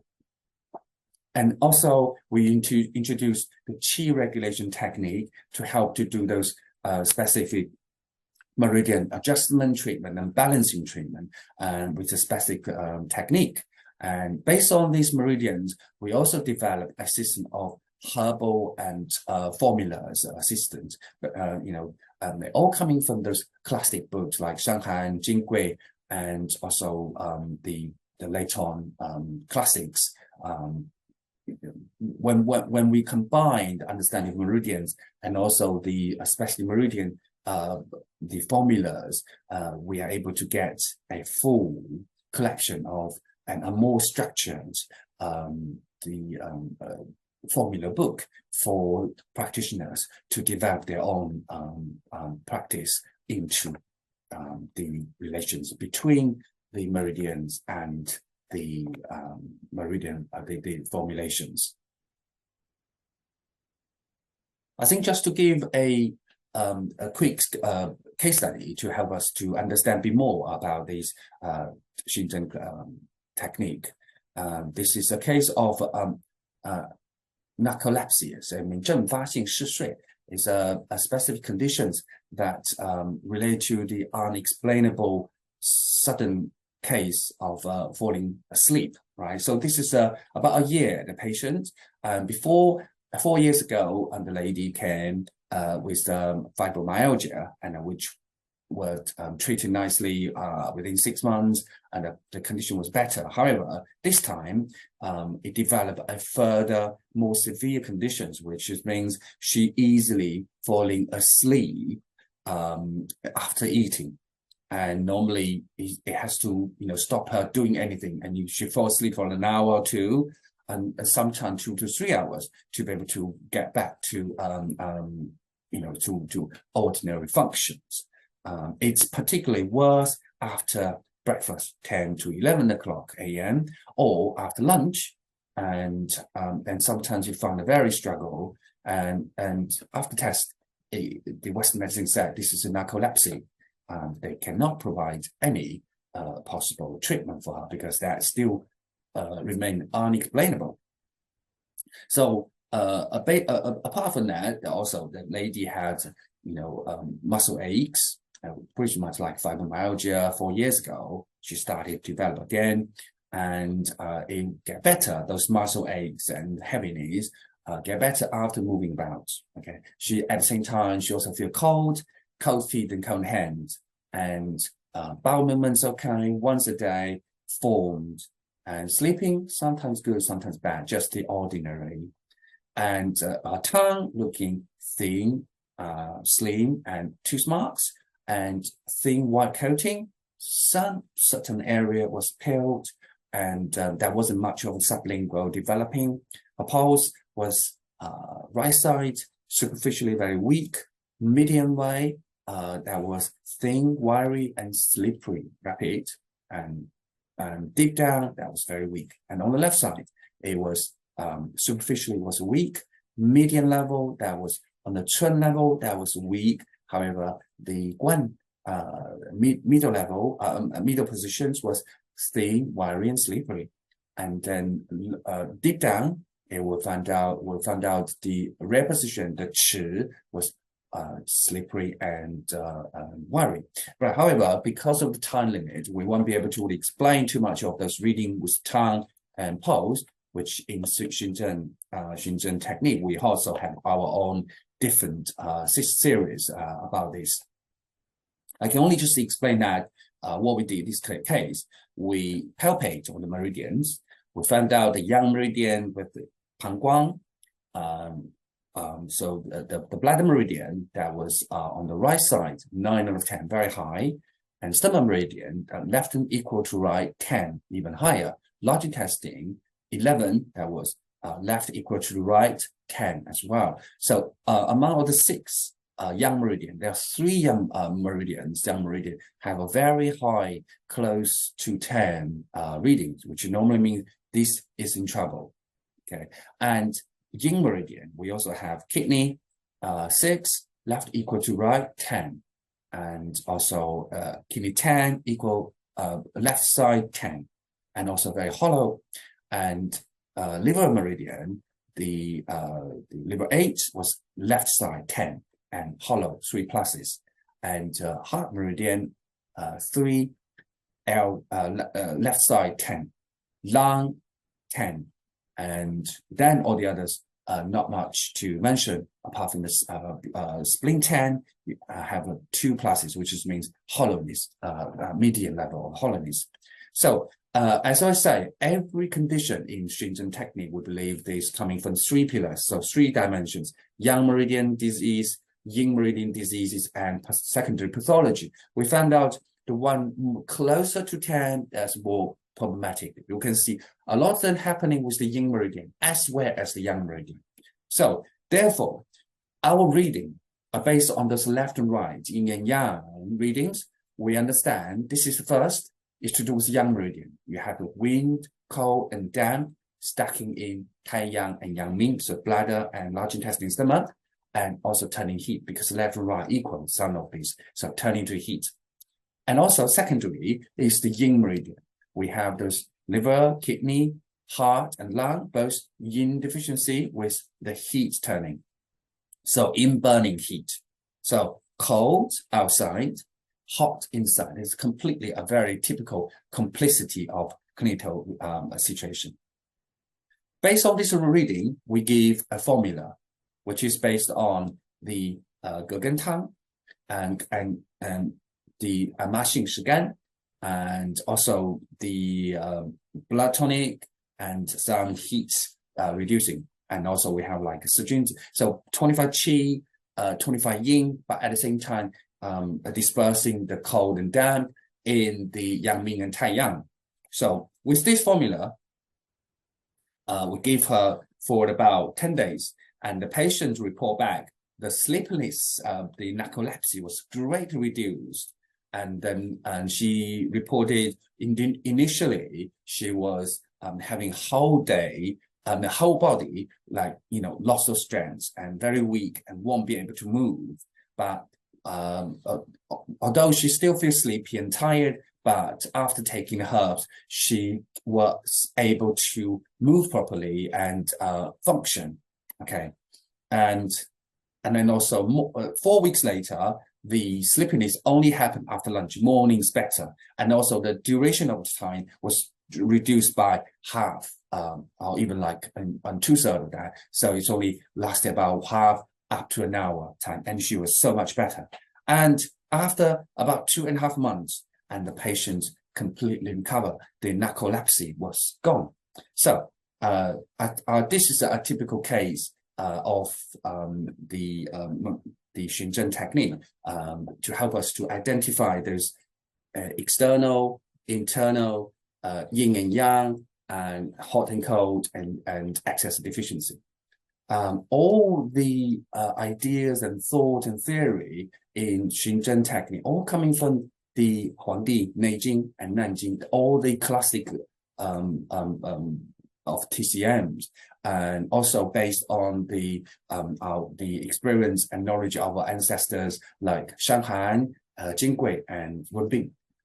But we all been putting together into this a newly structured method of diagnosis and treatment. So I call this 原以经典与时俱进, because we introduce the test treatment, we introduce a number-based ratings. This is all this modern development of that. However, it make the practical side of TCM much more easier and user-friendly. So I hope this method will be able to enable more and more beginners or even like advanced learning people to get better, greater success in their future practice of TCM.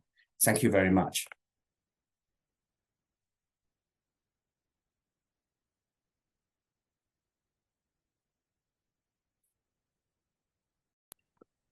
Very good speech. So right now, please, Professor Jiang,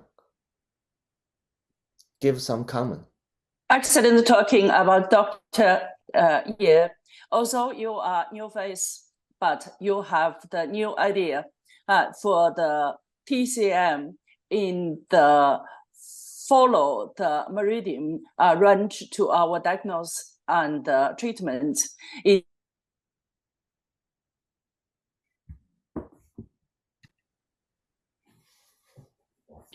Thank you, Dr. Ye. Is this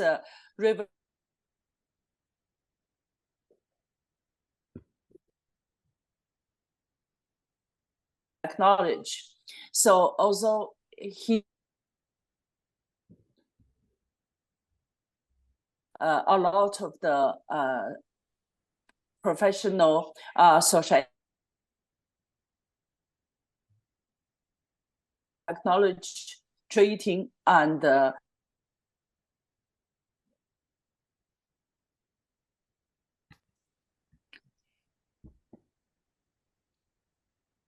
thank you ever so much for the Dr. Ye. It's excellent talking. Is this Xunzhen technology is kind of the revolutionary and the new treating method. Although this diagnostic and treating method is very acceptable by a lot of the associations throughout the whole world. This is really excellent the treating and diagnostic the technology. So this is where we are very enjoyable to listen Dr. Ye's introduction. I hope more and more people and the TCM consultant or TCM practitioner can be acceptable, can be getting the new idea from the Dr. Ye. Thank you ever so much. Thank you, Dr. Ye. It's your speech very important for everyone. We need somebody English very well and also can publish more English article for research about the Chinese traditional medicine. And also your research is very important. I hope more people understand and we can know more. Next time we will very happy invite you to be here, continue share your knowledge. Thank you. Thank you. Next speaker, let us put palm together. Welcome, this is Alex Jacob. Everyone, we can see that Alex is the CEO of the Register of Chinese Medicine, the practitioner of acupuncture, Chinese herbal medicine, Tuina massage, and the teacher of Yangsen Qigong and Taiji. Working in the North London, UK, he is currently the CEO of the Register of Chinese Herb Medicine, a leading body for the regulation of Chinese herb medicine in UK. Alex Jacobs, and he will share his experience right now. So he already recording the video for our conference. So welcome the Alex Jacobs. Thank you. We will play his video now. 好了 ，OK， 搞定了。然后到时候再把 video 中间，然后再加上你这个就可以了。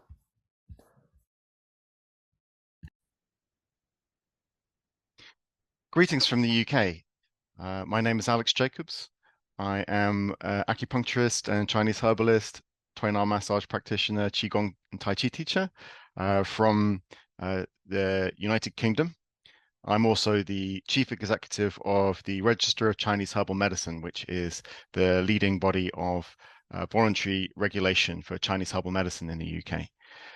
I'm very honored to be invited to speak for the World Congress of Integrative Medicine. I feel very humble in the company of so many esteemed doctors and experts in Chinese medicine. So I hope that I can offer something as a Western practitioner of Chinese medicine today.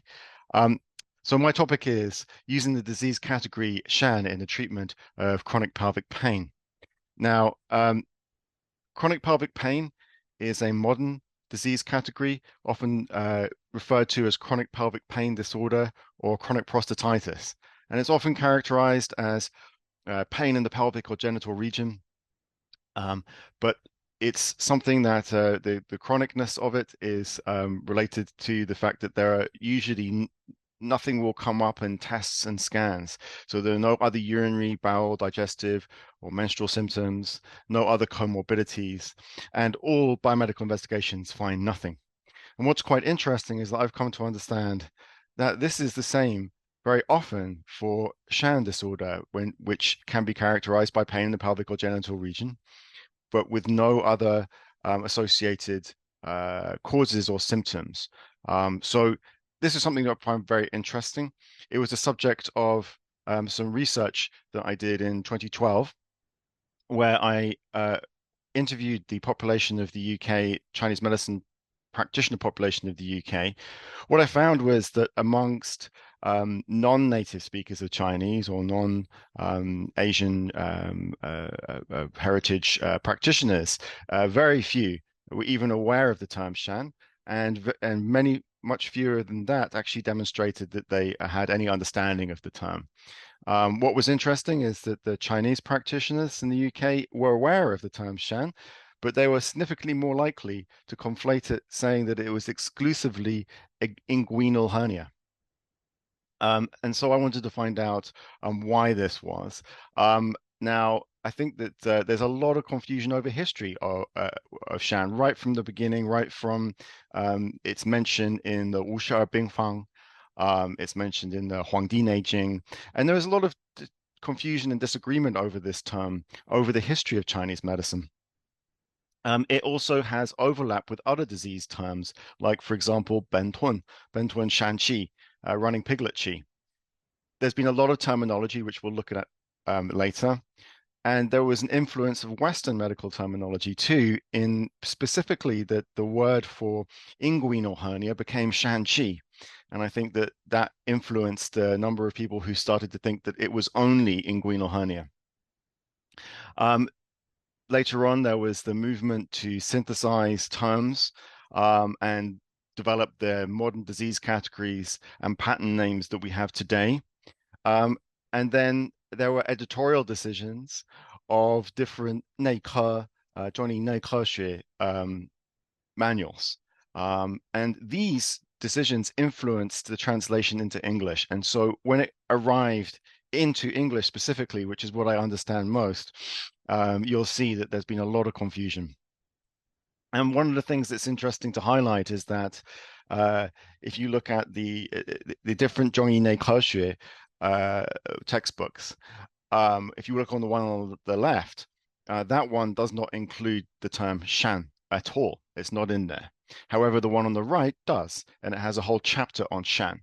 Very interestingly, it looks like books like the one on the left influenced the translations and writings of someone like Macchioccia in English, where shan does not appear in it with this word. However, the one on the right influenced other books, like the one written by MacLean and Littleton on the right, that does have a chapter on shan. And so what you'll find is that in these modern textbooks, you often have these terms like stagnation of cold in the liver channel, or small intestine qi pain, or small intestine qi tide, which I think is very clearly actually are modern terms for shan. Now, I won't go through all the history here, but what I want to point out is that shan, this shan bing, has been discussed right from the earliest text that we have, the 52 病方, all the way through the 黄帝内经, and then almost every famous doctor throughout history has discussed it into modern day. So it's a very highly discussed disease term. The terminology has gone through a lot of transformations. I won't go through this in detail, but effectively it's mentioned in the early texts. And then there was a kind of a decision. Some put it in 内科 and some put it in 外科. And then there was a lot of different Chinese terms. For example, 小肠气痛 or 膀胱气痛 or 身子痛. These were Chinese terms that somewhat related to shan. There was a conflation of shan, qi, and hernia from Western biomedical terms. And then, as I say, this development into pattern diagnosis. And then this all influenced the English translations, which became very variable and sometimes confused. These are some of the terms in English that relate to shan, which which all can be translated as shan. So there's many different English terms. We also have some, I think I had some, here we go. Here are some Chinese terms. Again, all of these can relate to shan. These are some English translations, the main English translations. So we have at least six English words that relate to shan, which confuses things very much. Now, why is this important? Well, if we lose a disease name, we can lose the understanding to diagnose it, to understand the pathology, and we can lose all the different treatment methods which have been built up over the years. And so I think it's important that we understand this. Now, my understanding is that in many places in China, shan is taught very well. So that's in the more kind of extended courses in China. However, I think in the UK, it's taught very variably, and I'm trying to correct this. So this is part of a larger presentation. I'm giving a condensed one today, but my research into what shan is, I highlighted a number of different features of it, and we'll go through some of the basic ones, but some are more controversial, some have more disagreement. For example, is it male only or both sexes? Where is the location? Is it in the abdomen or the genitalia? What's the etiology? And some are less controversial, some pretty much everybody agrees on. So it's said to be, and a lot of these terms come from the 黄帝内经, so they come from very early discussion. It's mentioned about 7 or 8 times in the 黄帝内经. So it's the disorder of the yin qi in the yin fen, the yin aspect. That means it's in the lower abdomen, and it's the yin qi, so it's lower and frontal. But that's the qi will stagnate, qi zhi, and the yin will congeal, yin ning. So I think that this idea of ning is very much related to cold, stagnation of fluids influencing qi. And so when the congealing of fluids happens, then the cheese can stagnate. Many sources say that cold is the origin. Cold is the origin of shan, but it can transform into other things. For example, if there's stagnation, it can transform into heat. There is disagreement over whether cold is always the cause, but that's just some of the disagreements we come across. There's an idea of accumulation, that something is accumulating and building up in the system. And that relates to certain translations such as mounting or amassment. There's an idea of bulging or something penetrating through something else. So that gives us the idea of hernia or bulging or elevation, these three translations. It's related to the conglomerations and gatherings, qi masses, jia ju. It is related to this idea of knotting and pulling, jie and in. And it's most often associated with pain. However, there are some presentations that have swelling and no pain. So, but I would say that pain is one of the main features that you get. And of course, we know that pain is related to how free-flowing something is, how tong something is. So the famous saying, 不通则痛，通则不痛. If it's not tong free-flowing, then there is pain, tong. And if it is tong free-flowing, then there is no pain. And so this is a very fundamental principle on how to treat it as well as to understand it. It's related to, originally they talked about the pulse being ji, but this I think relates possibly to the modern pulse jin, and it's in the chi position. It's in the rear position, and that relates to this kind of cold stagnation in the rear position. And as I said, shan is not just inguinal hernia. One variety of shan can be inguinal hernia, often related to inhu shan, or sometimes related as foxy shan. And then there are many other types of shan too. So not just hernia, but things that actually cause a variety of symptoms, often with pain in the pelvic area, which is why I think that it's useful to understand if you're going to look at chronic pelvic pain syndrome. Now, there are different disagreements over whether it's just the abdomen or just the genitalia. So it's lower down or higher up. However, some people believe that it can be all of them.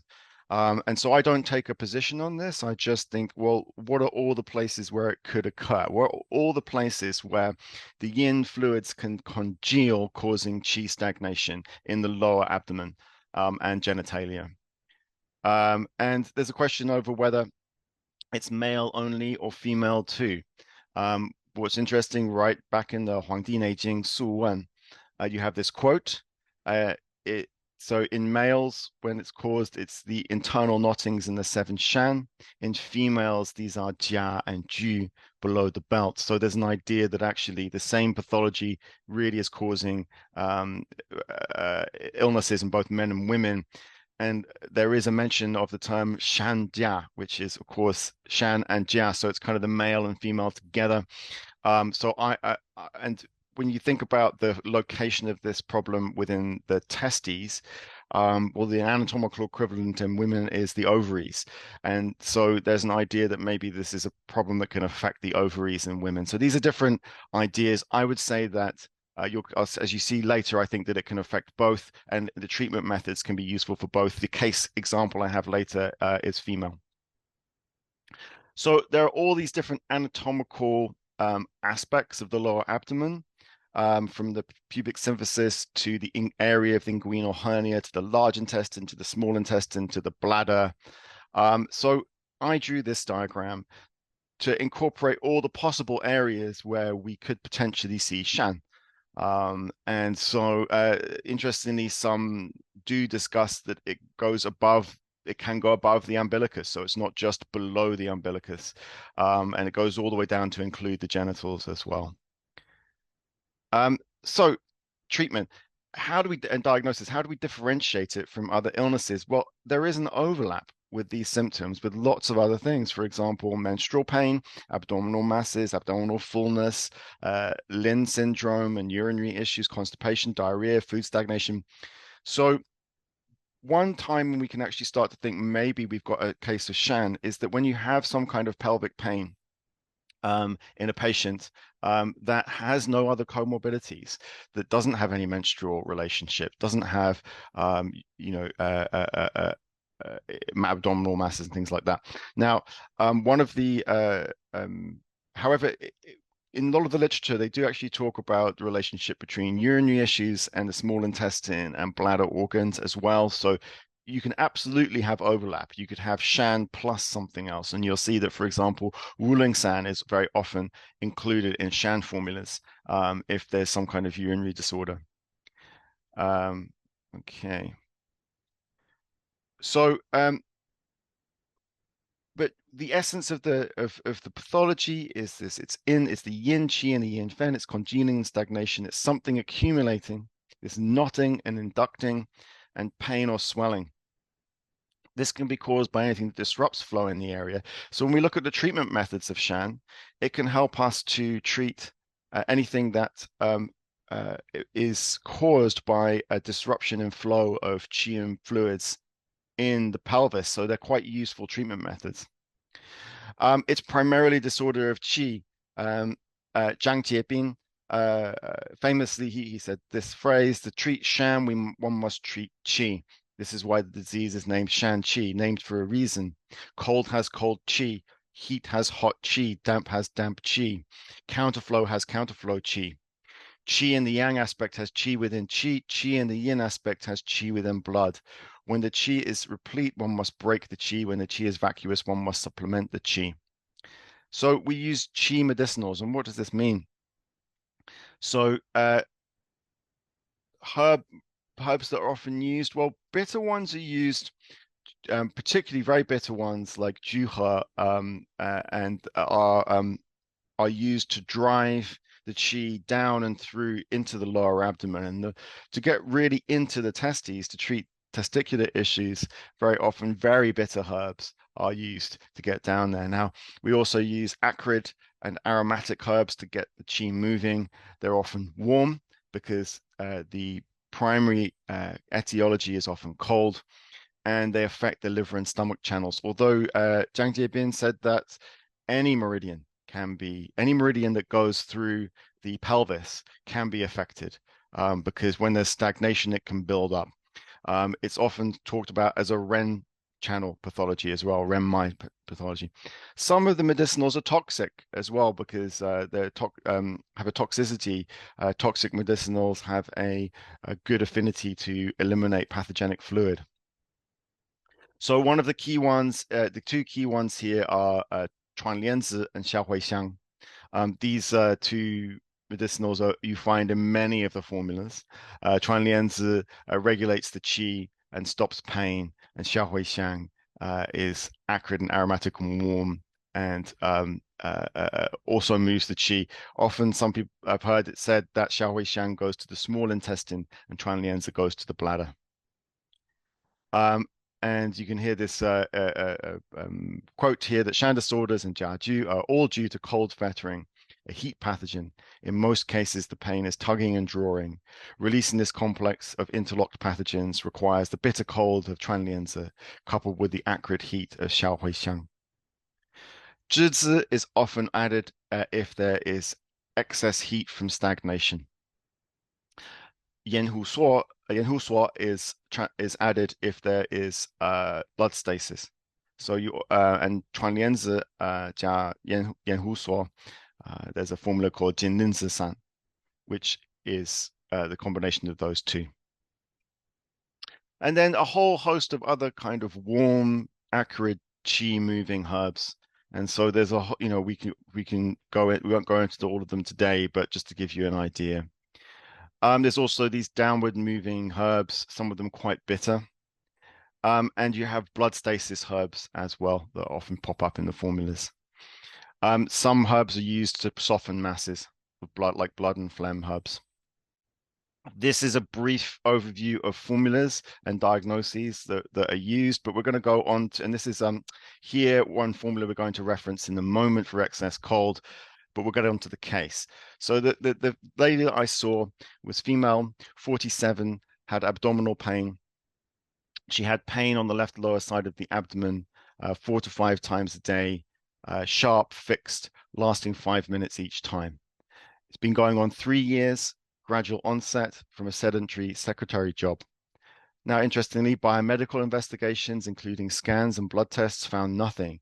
It's not related to diet, bowel movement, or period menstrual cycle. It is worse with sex, interestingly, and the lower abdomen was swollen with cold air, and her urination was slightly elevated 6 to 7 times a day, thirst normal. The pulse was deep and wiry, especially on both chi positions. The tongue had a medium thick coat, pale sides and center, but she did have discolored sublinguals. So I diagnosed this of excess cold with some damp, excess damp in the bladder, plus some blood stasis.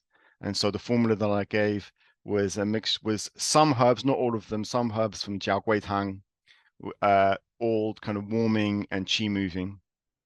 And then I adding guizhi fuling wan, substituting guizhi for rou gui. And then adding wuling san, but no drooling because there was not much heat. So this was the formula that I used.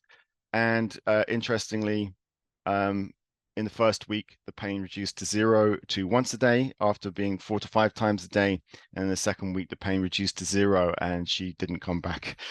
So hopefully it persists, it benefit persisted. But it's a good example of when you've got a pattern where there is pelvic pain, even if it's in a woman, but it's not menstrually related, and the symptoms fit, the pulse fits, and this kind of overall pattern of these features of Shan fits, you might think to use Shan formulas. And so in conclusion, you know, this is something that's much discussed through the textual tradition of Chinese medicine. It is kind of a unique territory. We don't have something else to model this kind of pathology, and we need to use quite specific medicinals to treat it. And it correlates with real disorders we see in our clinics. I've seen some studies saying that through a man's lifetime, up to 10% of men will have chronic pelvic pain at some point in their lives. And it's possible that the reason why we've lost this term, especially in the UK in English, is accidental. So we can try and bring it back and use it to treat. So that's the end of the presentation. I was very happy to present this to you all today. I hope maybe to meet some of you today. If you're interested in the Register of Chinese Herbal Medicine and what we do, you can go to www.rchm.co.uk.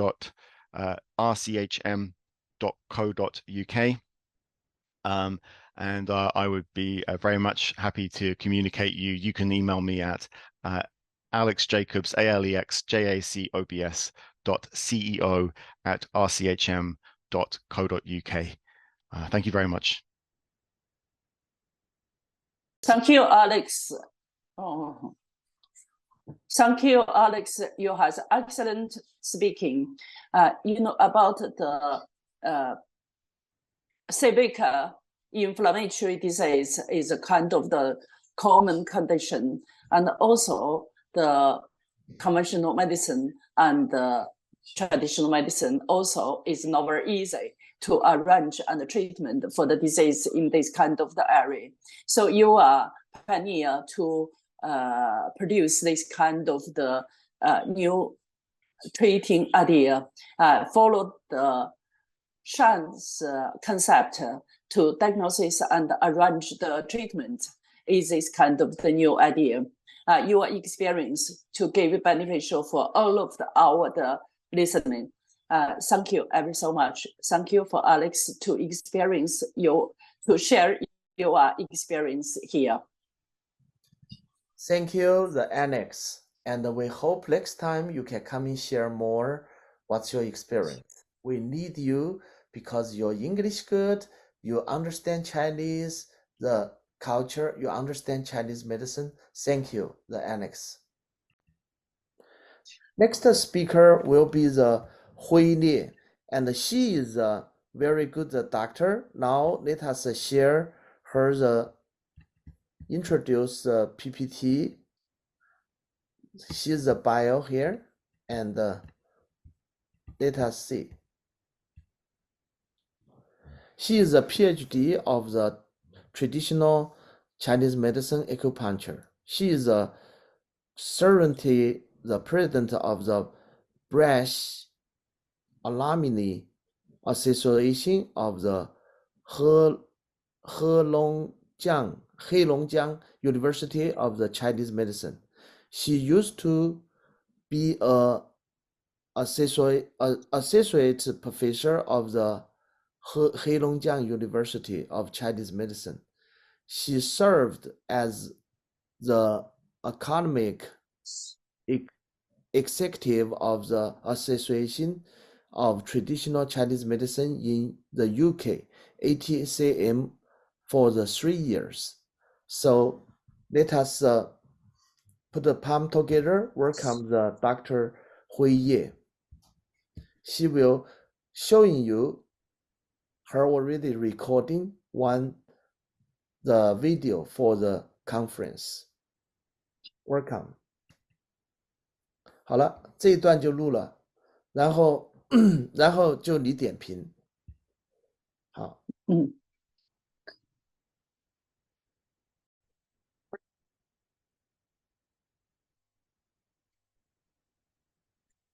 Hello, everyone. I am Hui Nie from England. First of all, congratulations on the 7th World Conference on Integrative Medicine Open. Today, I would like to take this opportunity to present my topic is management ADHD in children with scalp acupuncture.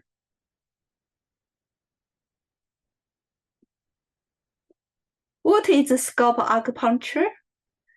I think most doctors, Chinese doctors, can know it's scalp acupuncture. Let me briefly introduce scalp acupuncture. It's also called macro system of acupuncture, MS. So it means that needles are punctured on certain points or lines and the scalp on head. This scalp acupuncture set up and pronounced by Dr.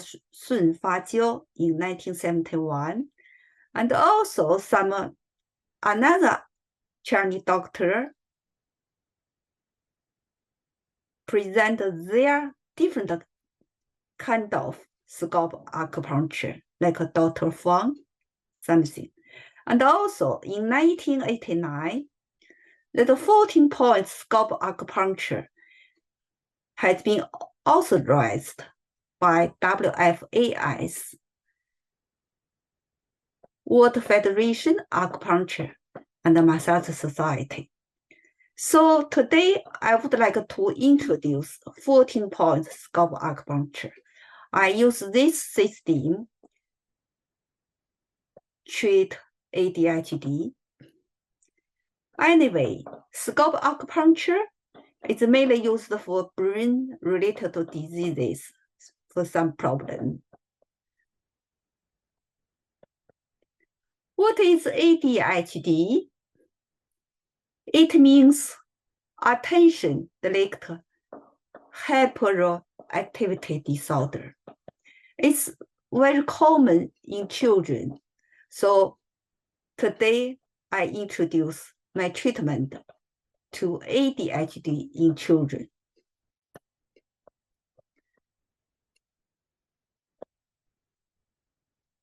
What reason causes ADHD?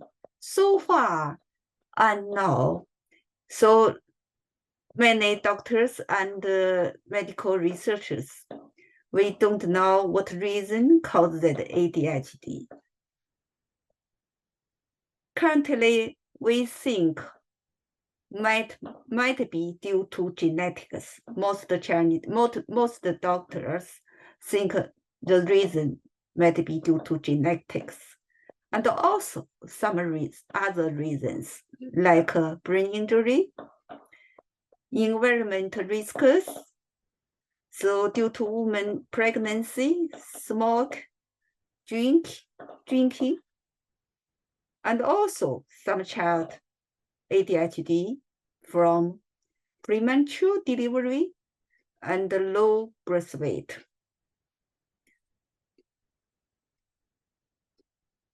So ADHD, that symptoms, and the mainly symptoms, I think 3 symptoms mainly. That inattentiveness, hyperactivity, impulsiveness. So children mainly that overactivity, more movement, can't still. And also some children lack of concentration, mainly due to they study in class, in school, they watch TV, they couldn't concentrate to their watching their TV or study. So those symptoms. And very few that children, they have got that a little low intelligence. So that age is common around 6 years old and might be 10 years old. Most children has been found that are around 6-8 years old, that symptoms. So how can we treat ADHD? Currently, you know, TCM treat ADHD normally use acupuncture and herbs in China. So together work very well for ADHD. But in the Western country, we can't use herbs. We can use acupuncture to treat ADHD because a lot of parents, they don't like herbs. They believe acupuncture. So mainly last 2 years, I have had some parents, they bring their children to see me for ADHD. They believe acupuncture might help, that ADHD, because you know, currently acupuncture is very popular in the West country. So acupuncture has very good reputation. So I have some cases here for ADHD. I mainly use that point of scalp acupuncture, that MS1, MS2, MS3, 4, 5, 8, 9. What is that mean MS? I just know I mentioned that MS means macrocystic. It means that acupuncture. MS1 means that main line, one of the forehead. MS2, lateral line, one of forehead. MS3, lateral line, 2 of the forehead. MS4 means lateral line, 3 of the forehead. MS5 means middle line of vertex. MS8 means letter line 1 of vertex. MS9 means letter line 2 of vertex. So for ADHD, I mainly use those that points for scalp acupuncture. It's come from 14 location line. And also I use body acupuncture. Mainly use scalp acupuncture and also use that body acupuncture. I use that those mainly that 四神冲.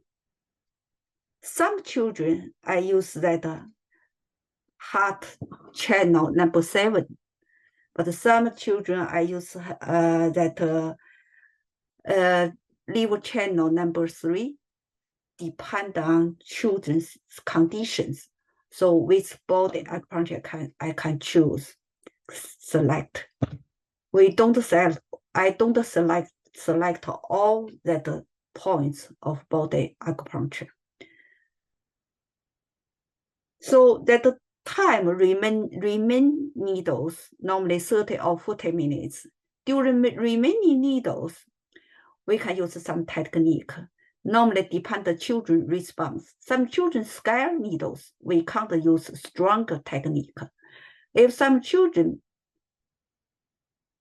don't scare the needles, we can use that gently rotating needles. Normally around that 100 to 150 rotating twists, 1 per 1 minute.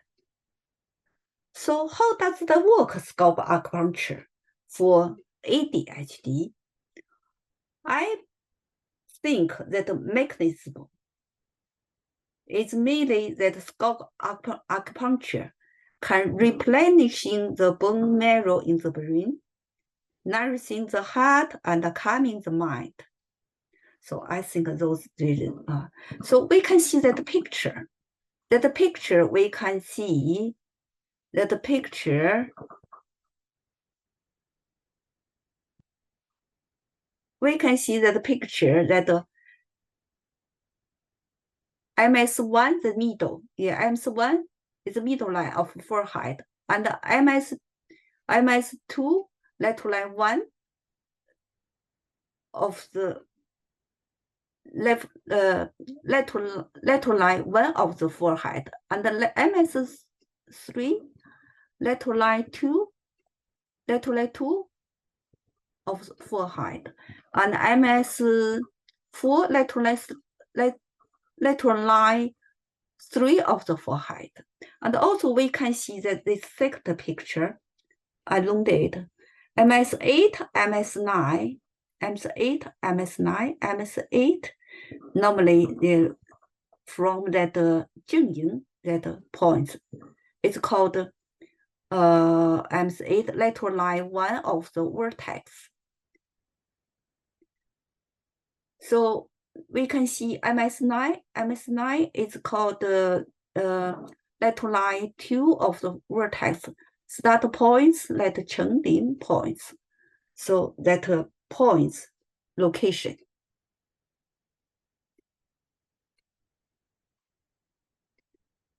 Let us see.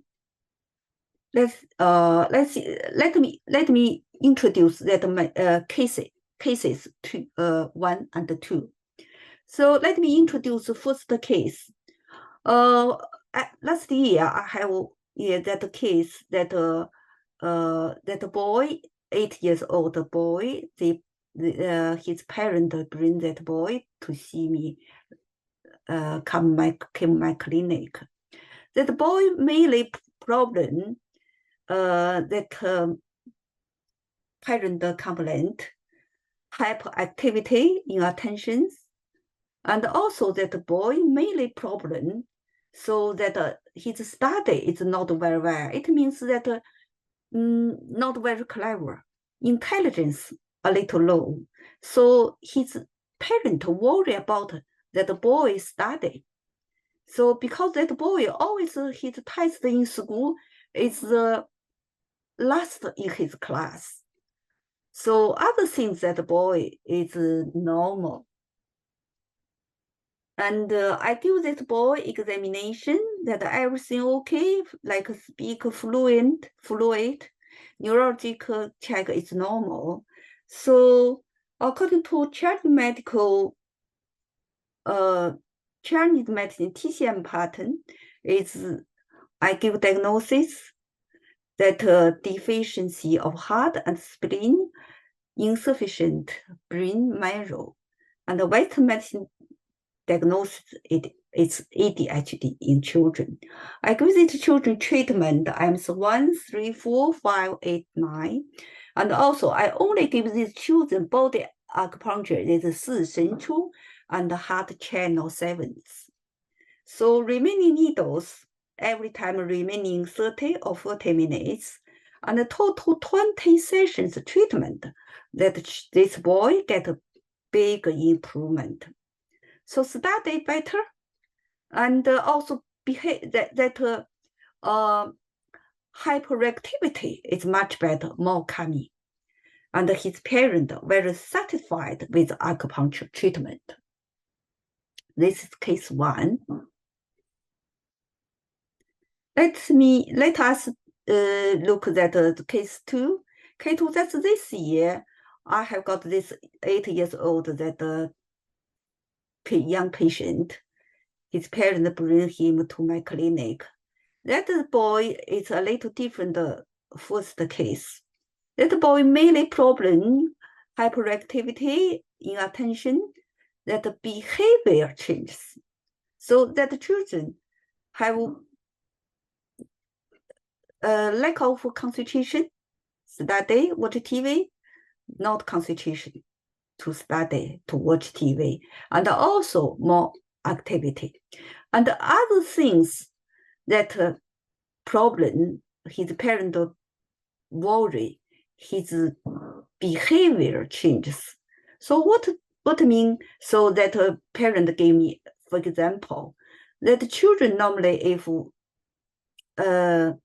study to English, normally we read book. Normally we read the book from left to right. But this boy don't follow his teacher to read the book. That boy read the book from right to left. And also his parent complain that children sleep nighttime, that position not good. Normally during night sleep, that the children different position.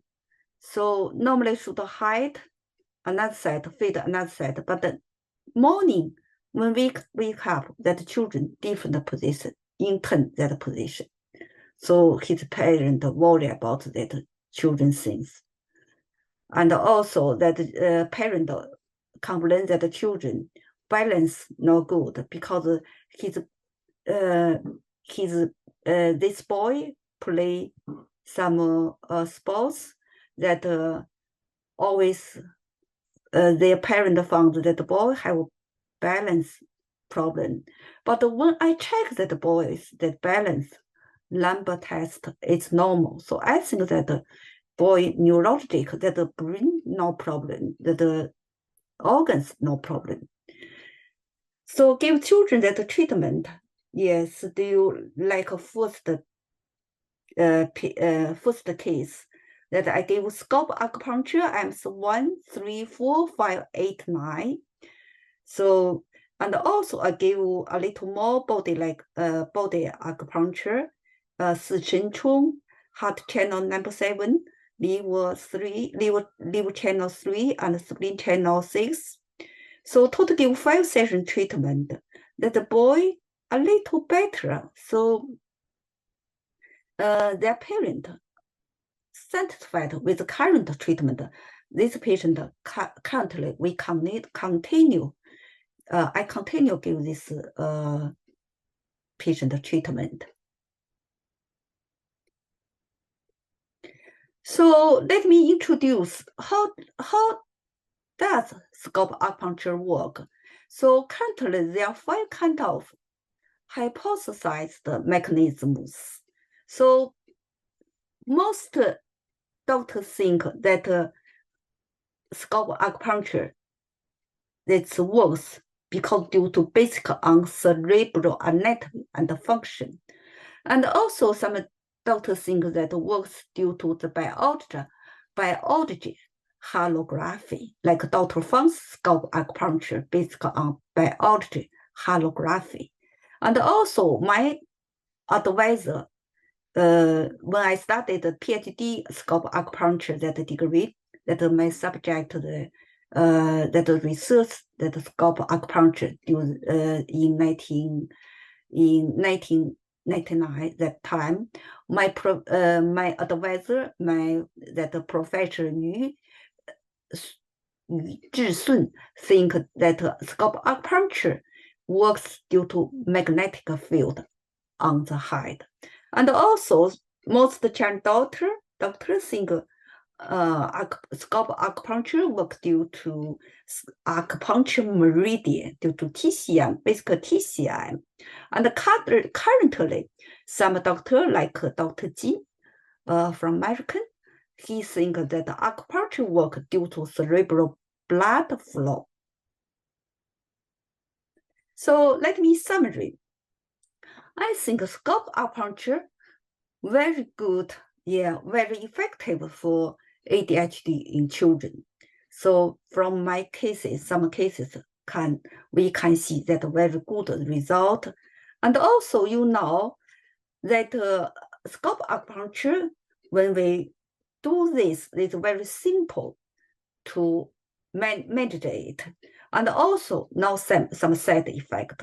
So I support scalp acupuncture. It's very useful for ADHD. Thank you, everyone. I finished my topic. Bye-bye.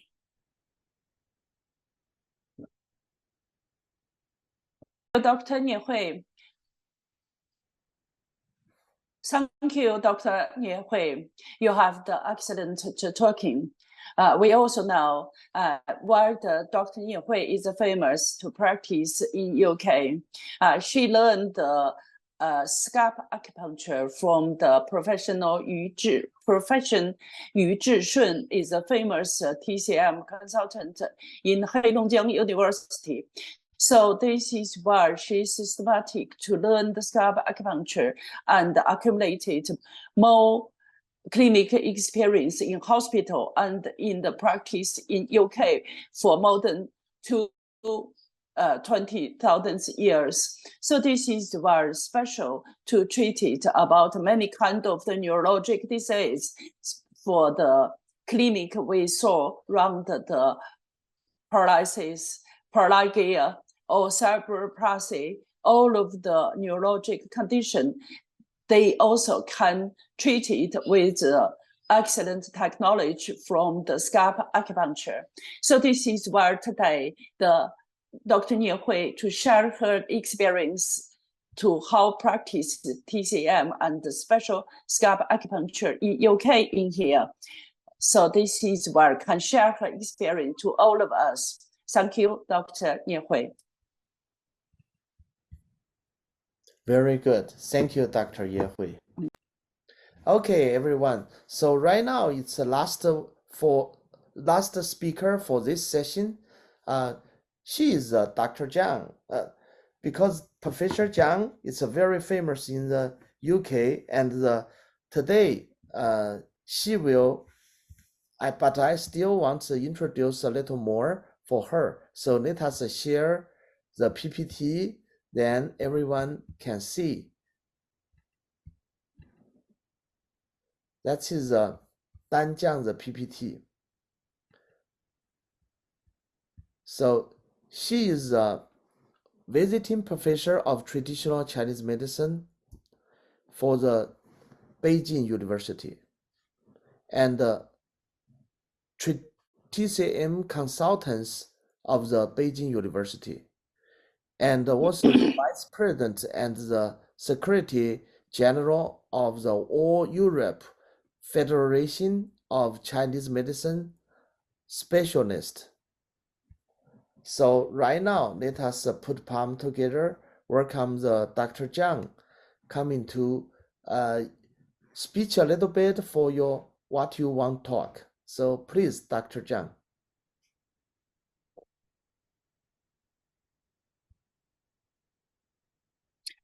Oh, thank you, Dr. Fu, giving me this opportunity. You know, I believe we have practiced in UK for such a long time, but like UK, the conventional medicine is completely free and in the mainstream. How our TCM to survival and developing in here. So this is where I spent our 30 years. I just summarize and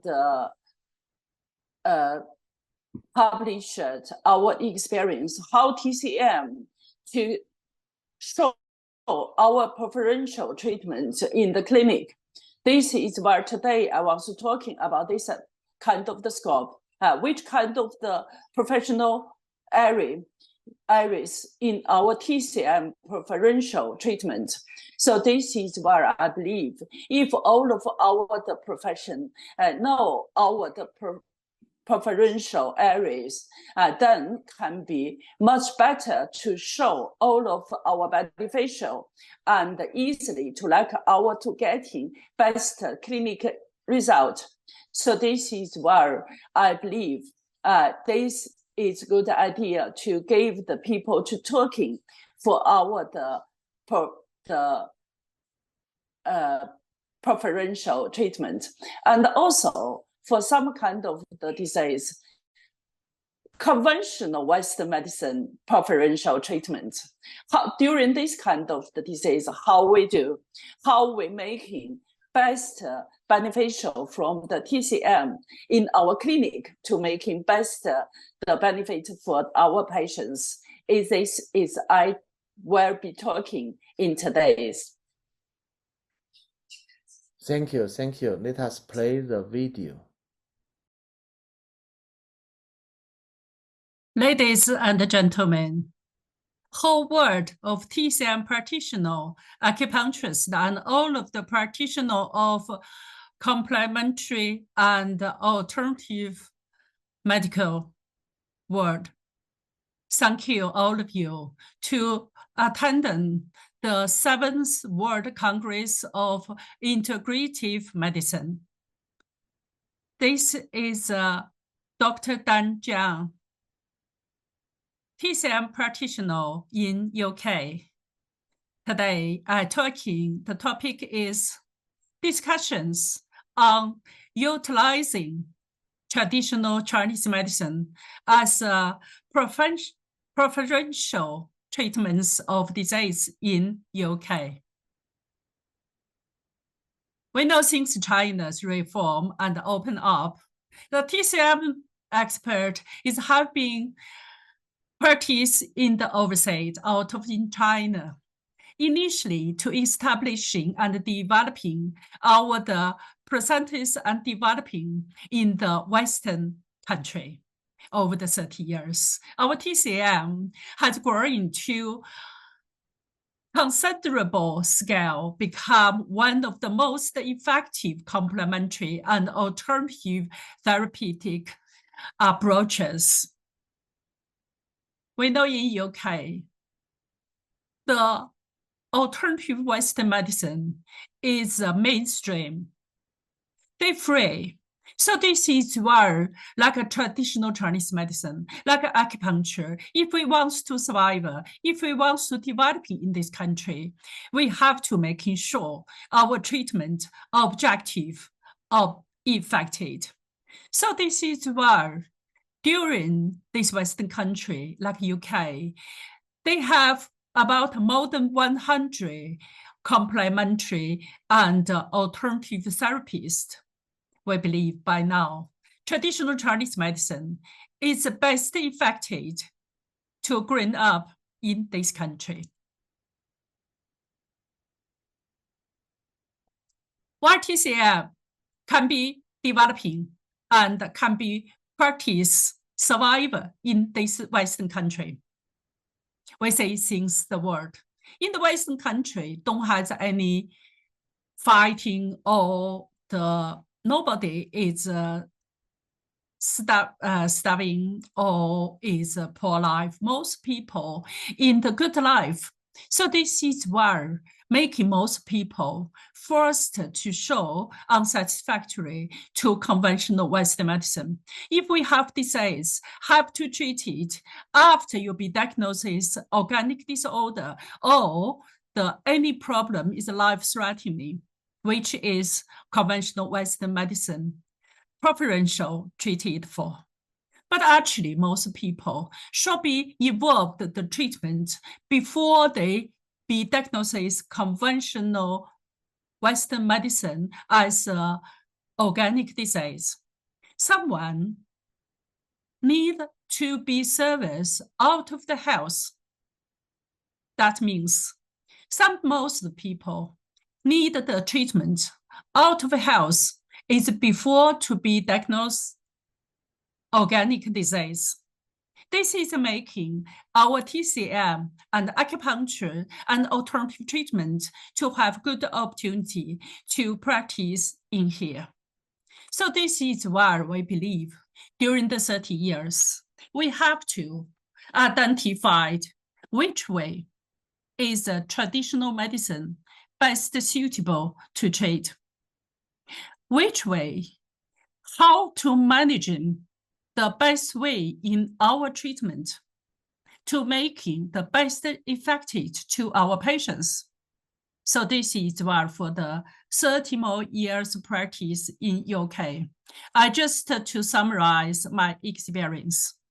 Which kind of disease is our representation?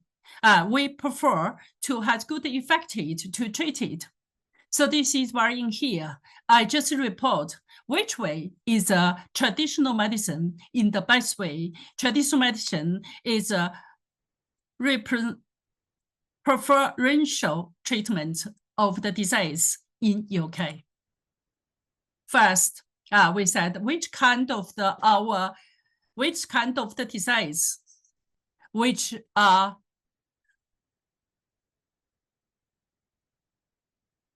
preferential treatment with TCM. Definition.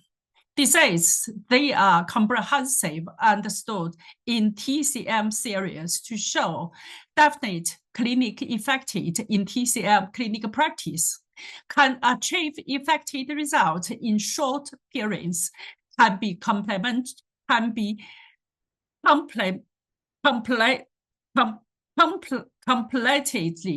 cured through TCM treatment, are considered disease preferential treated with TCM. First is virus. All of the problem, all of the disease invented by every virus, all of the preferential disease, I have to prove by the general research from Western Medicine Journal and have done summarized by ourselves in practice in UK.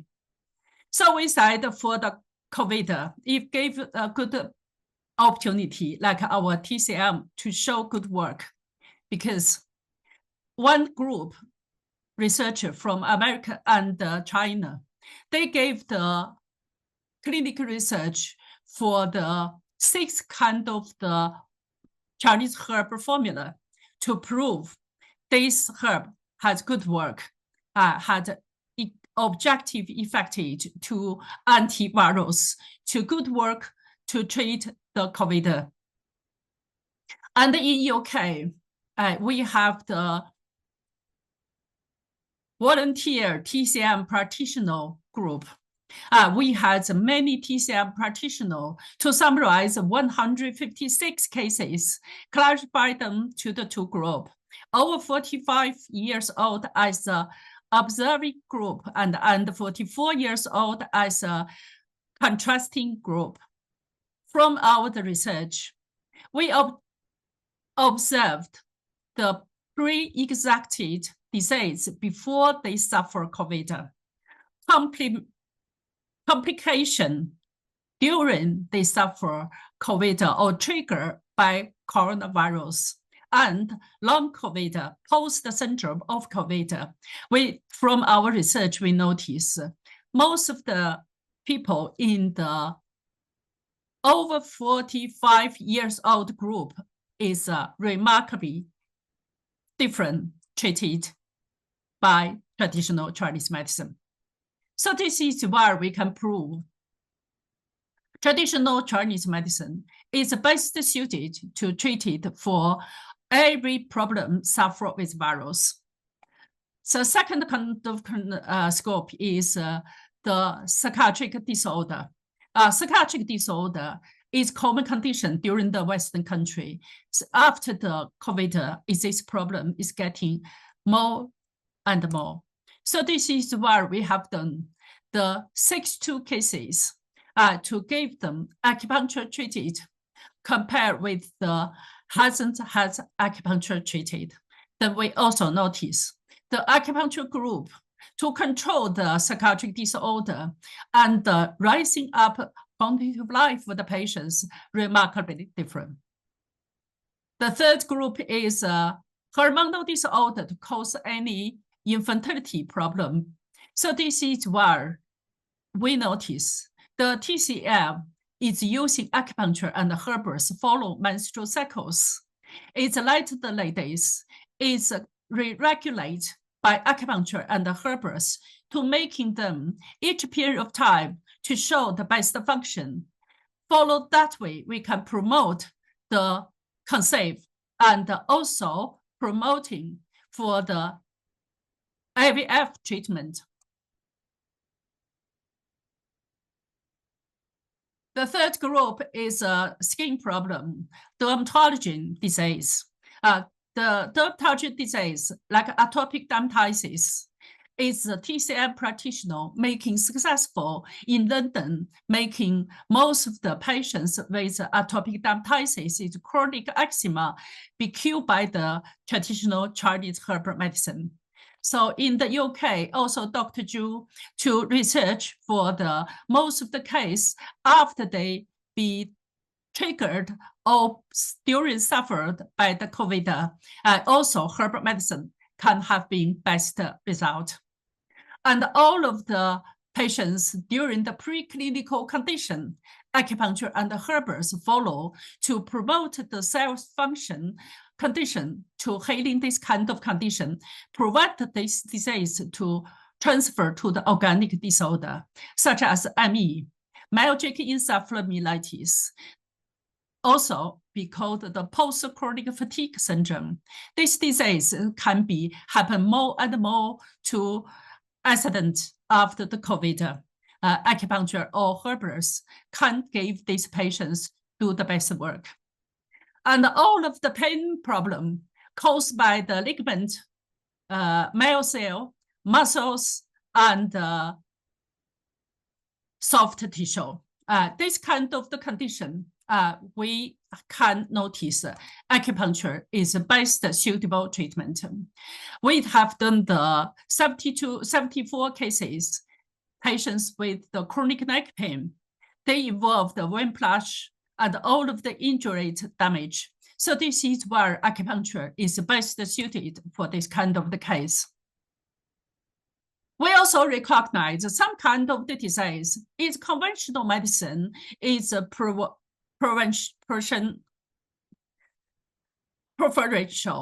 So during that condition, we shall be noticed, particularly special stage is TCM best, such as is there any special stage for sub-disease of TCM as a preferential treatment, such as for the MS. MS patients still to show activity condition, changeable condition. Acupuncture can be quickly reduce the inflammation. It's prevented demyelination to happen. So for the some disease is a quiescent stage, like a migraine or post-stroke. Acupuncture also can play the important job. Some kind of the organic disease complication, during the patients suffer COVID, but triggered the colitis, the acupuncture and the herbs can do good work. So another organic disease, such as cancer, also the operation, chemoradiotherapy, done good work, but people after all of the main treatment still need a balance for the immune system, healing the gap of the immune system from TCM to building general antigen levels to healing patients' general well-being for finally prevent the cancers recurred. So this is where from our research, the acupuncture and the herbs is the best treatment, is as a preferential treatment of disease. So this is where we have summarized for the many kind of the papers to publish in the medical journal. This is about the we talking and published the papers and the book talking about the COVID management by traditional Chinese medicine and herbal medicine. This is our published article and the book about the traditional Chinese medicine to treat infertility or promote the IVF. This is my experience to summarize, then published in the book, they support by the national funding insured by National Publish Association. Thank you, anyone, for listening. We are traditional Chinese medicine and acupuncture shall be have our position during the health, during the human being's health. We shall be have the good future in the world. Thank you. Thank you ever so much for anybody. Thank you.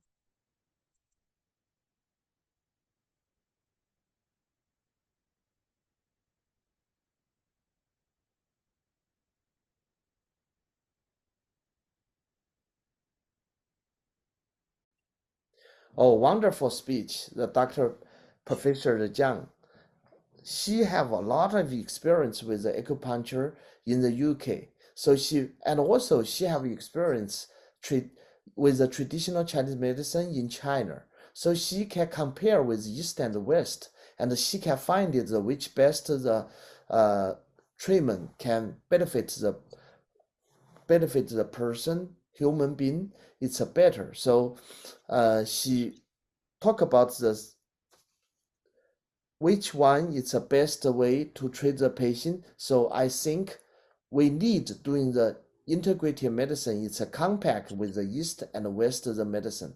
So that's why if we understand which type the this, it's a better use the East the medicine help, or the something like the emergency, like you need the surgery, then of course you go to the West doctor. So we always want most benefit for the human being. So that's why we're doing this integrative medicine, the conference. So thank you, the Professor Jiang. You give us a lot of the experience with the traditional Chinese medicine. It's a best benefit for the human being. So thank you, Professor Jiang.